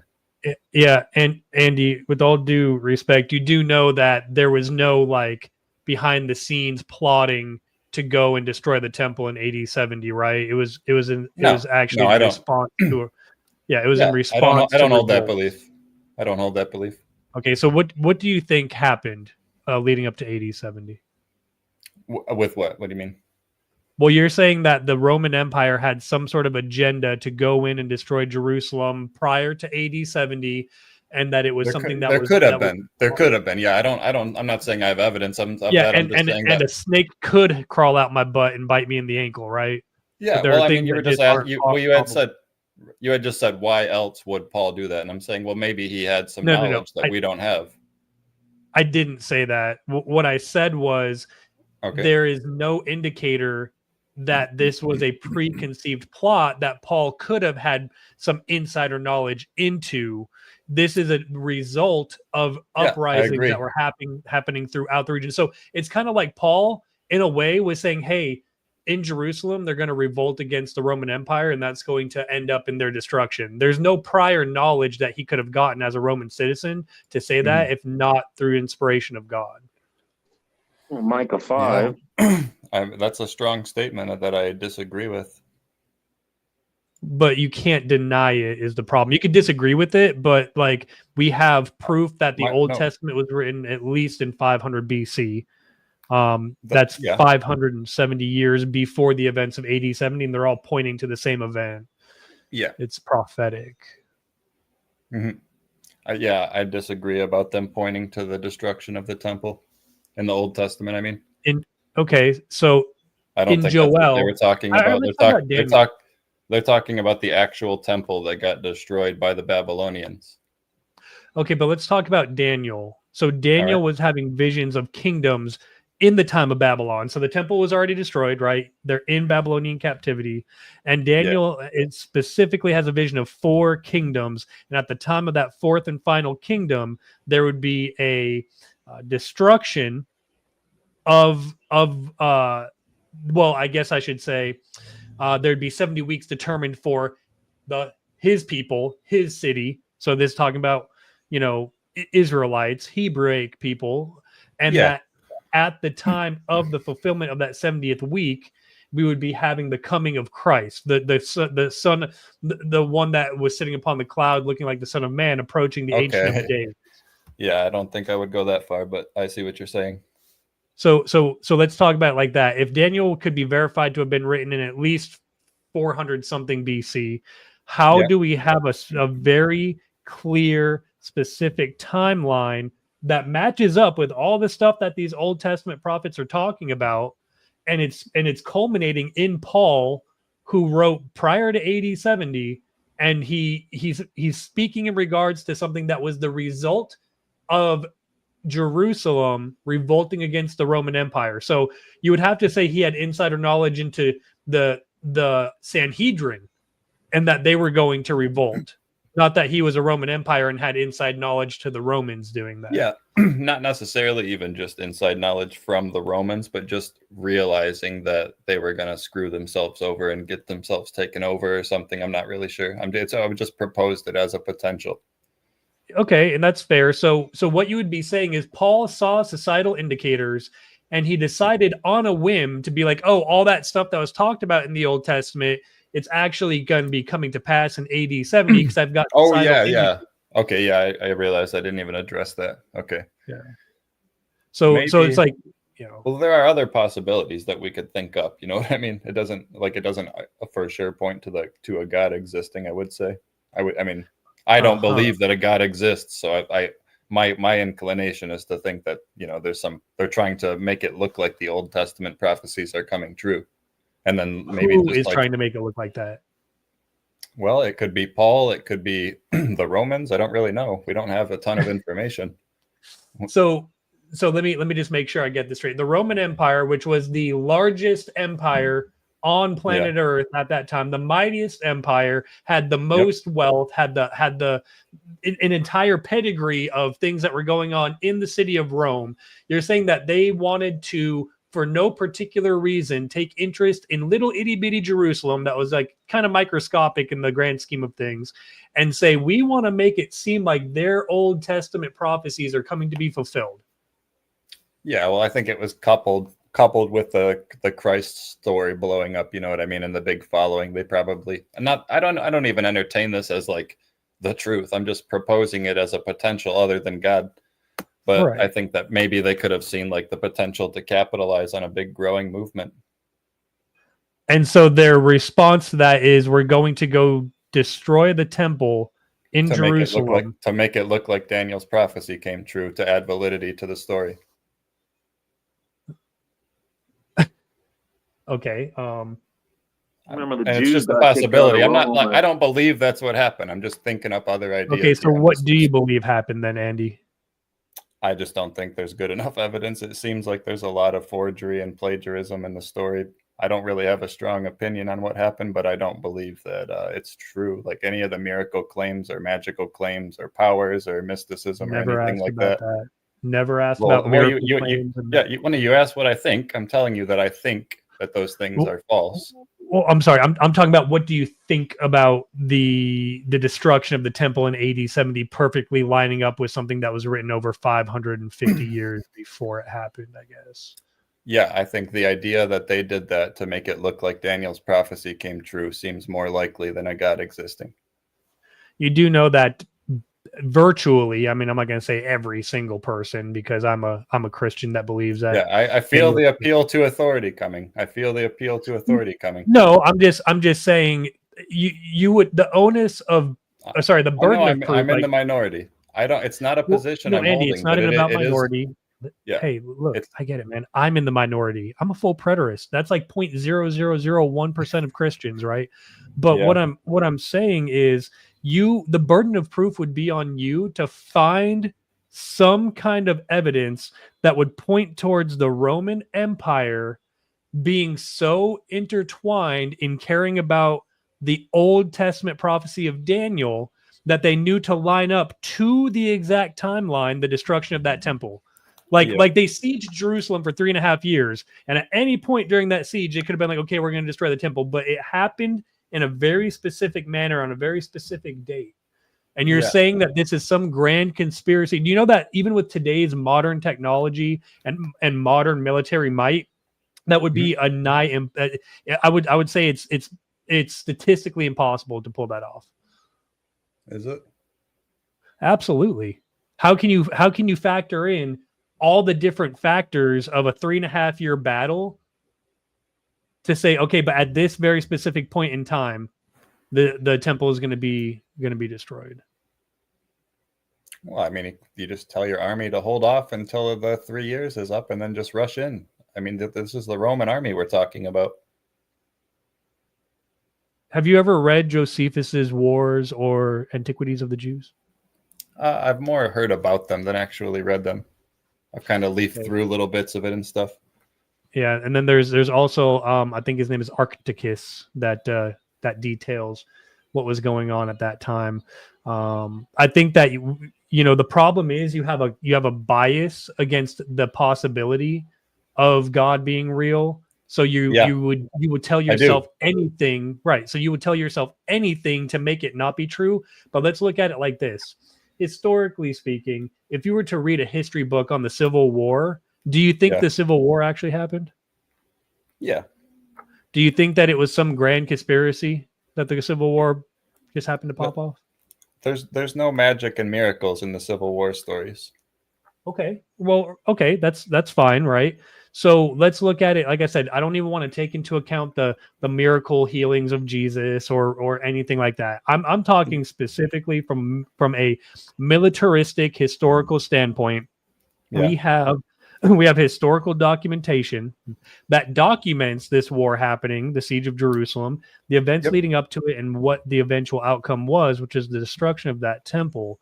And I think the onus would be on you, or the burden of proof would be on you, to prove somewhere in all of that historical data that we have that it's something that was orchestrated so that the Roman Empire could give credence to a Old Testament Jewish prophecy. Yeah. Yeah, you're right. The burden of proof would be on me. I don't think the evidence is there, though. I just don't think we have it. I don't think the Romans would have exposed that if that was the case. Then what would have been their goal to do it? You said what would be their driving Just factor? because they were already in control of Jerusalem, and they probably noticed the huge Christ following blowing up, and people just, I mean, if you read, I'm sure you're more familiar with me, but in the Bible, even during the time of Christ, he had an enormous following. So you can imagine how much it would have evolved over a couple decades since it didn't die out. And you're saying that Christ. Sorry, go ahead. Oh, I was just saying that the Romans, if it got really big, that would have been a good reason. A big following equals money, and the Romans were basically like Donald Trump. Okay, so are you ceding the fact that Christ was at least a real person? Not saying he did. I entertain it. I'm not convinced, but I do a lot of times mythology seems to spawn off of a true story. So I kind of, you know what I mean? I'm on the fence about that. I entertain it though. He could have been real. Okay, and it's funny to me. So they're picking, for example, one Old Testament prophecy from the book of Daniel, and they are saying we are going to fulfill this ourselves. That's pretty much. Well, if the Romans plagiarized the Gospels, which I'm not saying they did, but that would be more of the Old Testament prophecies that they made it look like were fulfilled. You know what I mean? If they were involved with the Gospels, and the Gospels do seem to be quite Greek. I mean, there was a lot of Greek speaking in Judea during that time. It doesn't necessarily allude to it, but with the Dionysian mythology in the book of John at least does seem to. Sorry, Truth and Telos. Responding to that comment in particular, what do you feel about the Caesar's Messiah, Joseph Atwell theory that Christ is a creation of the Roman aristocracy, essentially? Do you think there's merit to that? Are you asking me? Yeah, okay, I'm sorry. Yeah, I didn't want to speak. Yeah. There's not good evidence for it. You know what I mean? We can't say that that's true, but I think that it's definitely possible. It's 100% possible, and it's probably probable, I would say, but there's no good evidence for us to make that call. It's just not there. We'll never be able to know. Andy, I have a question. Yes. Is it possible that a T-Rex could fall through my ceiling and bite my head off? Yeah, and I understand the comparison you're making, but we're talking about a conspiracy of a Roman government versus the existence of a god. So it's it seems more probable to me that it was a conspiracy, even though conspiracies are usually improbable. In this case, we're talking about a magical deity over the conspiracy, so I got to lean towards the conspiracy. Well, I think God is much more probable than not God theory. That's where I disagree fundamentally. I just think that the universe is eternal. I don't see a reason to think that it was created. Okay, how did the immutable laws of the universe become established?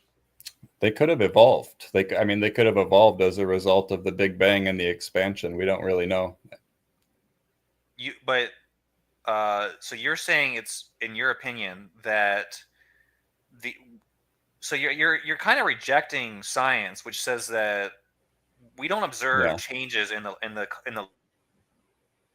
constants of the laws of nature. So this is entirely speculative. The laws of physics completely warped into something that we wouldn't even recognize right now at the beginning of the Big Bang. And I'm saying that I think that's part of the Big Bang theory. The Big Bang theory proposes that the laws of physics, time, everything changed drastically. Yeah, you can propose relativity. They can Well, I'm propose just it all saying, they want. How do they or know that? I said the Big Bang Theory. I'm sorry. I meant the theory of relativity. The theory of relativity proposes that at the singularity, the laws of time and the laws of physics all just completely warp. So, I mean, that seems to Well, allude to the idea that the laws of physics evolved well, and changed over time and became perfected became perfected. Okay, first, all right. Well, over time through means of like change, through but they're evolution, not. basically. So they're Like I not. think the universe, you know how like life evolves on Earth.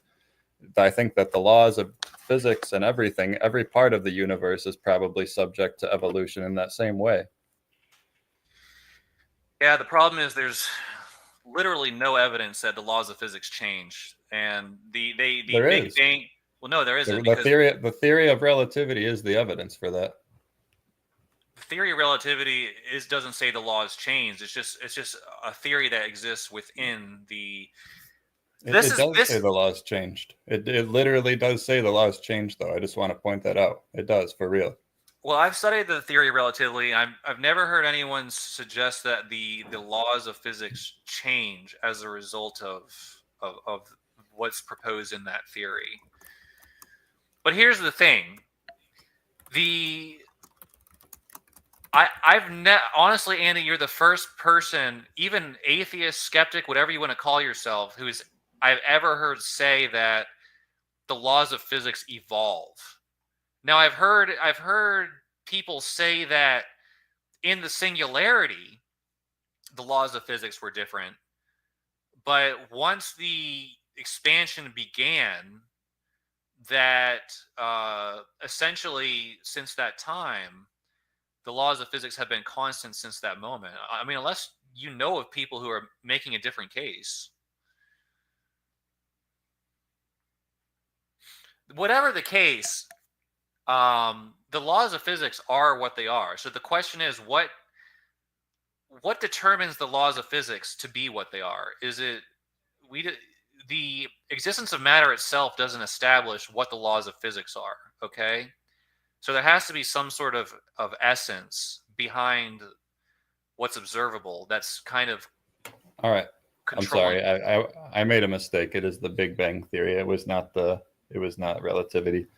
It Okay. just says that Oh, I see. I it's see. talking about this at the singularity, a point where space-time curvature becomes infinite and the laws of physics as we currently understand them break down. This Well, here's suggests that general relativity by itself cannot oh, sorry. That's Quite telling me that I'm frankly, wrong. doesn't the law of physics break down at very, very cold temperatures where ice turns back to water and it becomes superfluid? No, the laws of physics are still in act. It's just that molecules become so cold that they can't move anymore. But the laws of physics are still there. There's just nothing. There's no energy left. well, I think that here's the thing. All right, so I was meant to go 3 hours. We're at 3.5. I would this is the actual conversation where I would be much more competent because I've kind of I'm least confident here, but I will do my best. well. What I was about to say. First of all, I want to respond to Cyrus, who was in the chat. I'm not sure if he still is, but he says, "How do you all feel with the Christ and Dionysius comparing?" We already discussed that, Cyrus. You might have missed that part of the conversation, so I'd recommend going back in the video and watching that part of the discussion. So I'm not sure if Cyrus is still out there. I just wanted to say that. Also, we have Agnostic Heathen in the chat, so good to see you. One thing I'll say, Andy, again, well, I don't want to. I kind of don't want to start a new line of discussion because I'm going to close things All down right, at this I time. won't. I'll let you just talk. It's okay. I won't respond. No, I'm not. I'm not gonna say something and then not let you not make your case. So what I'm Well, gonna I do, mean, I won't carry on. yeah, what I'm gonna do is I'm gonna do a pretty much a hard shutdown at this time, and I'm gonna say, all right, we'll give our final statements and then go our separate ways. So the way I usually do that is, everyone gets a final statement, 2-3 minutes to just say whatever you want, summarize your thoughts about whatever it is you're thinking. Truth and Telos I was going to start with Truth and Telos, but he has already dropped out. All So right. but I'm glad, Truth and Telos, if you're still listening, Truth I'm and glad. Telos. Oh, sorry. I didn't mean to interrupt you. Yeah, I just want to say thank you for coming on and making that case. I thought it was that was an interesting discussion, and I learned some things. Same. I agree. That was a good point you made. And otherwise, we will start with Mike to make his statement, none ya biz, and then Andy, and then I will close things down. So go ahead, Mike. What do you got? I think it was fascinating that the Moses basket was, there's an older story, I think you said, about that. Because as you read the story, it's like, what are they doing? And quite honestly, you also mentioned Elephantine. Yeah. To this day, you can go to Elephantine and there's like steps going all the way down to the Nile, and there's all these flags, there's all these markers for every billionth of an inch, right up to an inch, and it goes up for very many feet, and you measure the Nile. And so for Moses to be put in that enclosed basket with pitch on inside and out, like Noah's Ark, whatever, and the little girl drops it off right there where the princess is going to be every morning. This is the furthest point away from where they were commanded to throw their children into the Nile. They were commanded to throw their children in the Nile. So yes, she followed that command after 3 months with Moses. But it's funny. It's like, as you're reading it, it's like, why? What? But I love that there's an older story. It's almost as if she's mimicking that older story, because it's Pharaoh. They are not daughter. It's Pharaoh's daughter at the river, not an Israelite who would know of the one God. It would be like me, who is like anti-Easter, going to an Easter egg hunt, but putting in there, hey, don't do this Easter egg hunt anymore. It's like, but no, I thought that was a fascinating story. It was wonderful to hear perspectives from both of you. A's, thank you for hosting. Good to see you again, Andy. A nice, I only know it as TITM minister. Yeah, so we'll do, nice, good, glad you stopped by. Too bad you left so early. You're missing out. Blessings, brother. Thanks, Mike. All right, Andy. What do you got? All right. I got a prayer. I'm going to say a prayer, a real one. Awesome. Let's hear it. A true prayer. I'm going to believe it genuinely in my heart, for real. All right, here we go. Dear God, whatever you are, wherever you are, if you're real, if you can hear me, I'm not convinced. I've taken as much time as I can to read about the literature with a pure heart and true belief. And I've been led away from believing in your existence. And if you exist, please give me some signs that I will recognize as convincing. That's all I ask of you. And I thank you for everything that is good in my life. Amen. All right. That was beautiful, Andy. Thank you. Also, I just enjoyed the conversation with you guys, and you guys made some awesome points, and you also sort of like reminded and taught me some things. That's good. More information to help you make a more informed decision. That's the entire purpose of my channel.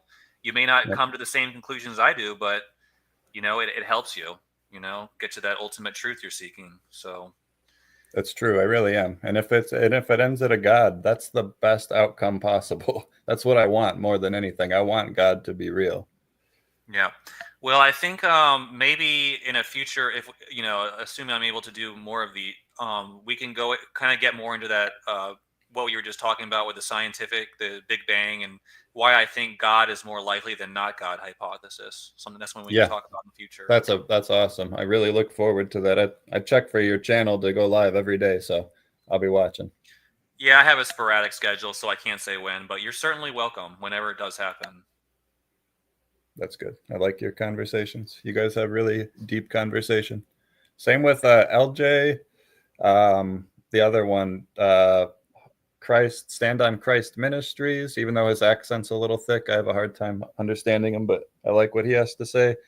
Nunya Biz, all you guys are just awesome. Like, you guys have really good, deep points about the Bible, and you understand the literature to a higher degree than 95 to 99% of Christians that I speak to. All of you, like, you guys get a thumbs up from me, because all Christians that I speak to don't know shit about the Bible. They don't take the time to read it, and they believe it because their parents told them to. So at the very least, you guys can say that you have good reasons for your beliefs. Most Christians don't have those. You're making Mike blush. Come on now. All right, that's good. All right, well, That's yeah. all. All right, thank you. I'm gonna boot both of you and then make my final statement. So All right. All right, I think that was a productive that was productively spent time. I can put it that way. I'm glad Andy joined. I'm glad Mike joined. I'm glad Preterist joined. And at the end of the day, that's what I'm saying. I'm not demanding people come to the same conclusions I do, which is I think that the most important thing that I can do is provide information and perspective for other people to consider. Now, whether they come to the same conclusion I do, I can't determine that. I can only present my perspective and give the information that I think is relevant. And I think that happened this time. So that means it was time well spent. And yeah, the stuff about we went back into the mythology and the kind of the similarities, the parallels between ancient cultures. I have more studying to do myself right there. I can't, I know that this is a point that is brought up very frequently in topics like myth vision and all these skeptical channels. They focus on it. To me, I think that it seems to me what might be going on here is that there are deeper spiritual truths which are being crafted in a way that is relevant to the specific cultures in question. Okay, so it's very possible that there was a collaboration between the leaders and rulers of these various civilizations, and they said, these are the things that we think are true. These are the things that are true. But I'm from Greece, and I'm from Mesopotamia, and I'm from Egypt, and I'm from this little tribe of Hebrew Israelites, Canaanites, whatever you want to call them. We need to make these truths relevant to our various people. So they might have chosen people in their culture's past, and maybe things that they actually did, but worked it in a way that is teaches these deeper truths about history, about God, in a way that makes sense to the people in question. So that now when we look at it, we will say, oh, this isn't literally true. This isn't exactly what happened. Well, that wasn't really the point. It's not like it was an effort to create sustainable cultures across and create sustainable and stable civilizations in a way that made sense to the people at the time, and it worked. Okay, so it was something that was good, but now scholars look back on it and say, oh, they were misleading people, they were copying each other and trying to one up each other. And again, I'm not even saying one thing is true or the other. I'm just saying that this is a possibility. It's to me, it's still possible, or likely. I think a lot of these scholars, they say things and they don't know if it's true or not. They don't know if Moses didn't exist. They don't know if Exodus story never happened. They don't know if the events in Genesis are just complete mythology or things like that. And so, I mean, they might have evidence. They might have reasons for thinking that. But maybe if I looked into it more, I would see that they do have what quote unquote proof. But anyways, another thing is it's kind of like Andy said. I'm not saying I agree with him on everything, but I think that the idea of God transcends any religion. And there are a lot of Christians out there who say that, if the Bible has an error or is wrong, it's all gone for me. I'm going to discourage people from thinking that way. God wants your faith. Okay, God wants you to believe in Him. God exists. God has a law. That law exists independently of whether it's written down in a specific religious text or whether the text itself is perfect or not. Okay, so maintain your faith in God. Seek reasons in God. Seek for reasons in God. They exist. The reasons don't come from a book, a sacred text, anything. I think that the reason for believing for God comes from nature. It comes from empirical observations. I think when you actually understand the science, when you actually understand the math of when you think about the universe without a God, could what we observe be explained? Everything. Could everything we observe in the current universe be explained without reference to a higher intelligence, an intelligent power? And my answer is no. There has to be a guiding intelligence. It's too unlikely that we observe the universe as it is. It's impossible for some things to be explained without reference to it. And I didn't make those arguments, but again, like I said at the end, I think that is an area of ripe for discussion, and maybe we can have that conversation in the future. And then maybe I'll present my case in future videos, whether it's through conversation dialogues or just me under having a discourse. Anyways, like and subscribe if you want to. If you like the conversation. I think my ideas offend people from all across this perspective. So I'm not making friends anywhere. I say things that Christians disagree with and religious people disagree with, and I say things that atheists. So it's hard to make a following. It's hard to get people to like me. But again, my job isn't to be liked. It's to speak what I think is true, and I can't be influenced by people's opinions of me when I do that. So, anyways, if you do like what you're seeing here, or think it's meaningful or productive in some way, even if you don't like me, just like and subscribe, or just subscribe. Okay. And until next time, I hope everyone benefited, enjoyed. Thank you, Andy, Ligma. Love to chat and learn so much. God bless to any religious folks. Yep. Thank you so much, Andy. There it is. All right. Until next time, God bless. Thank you.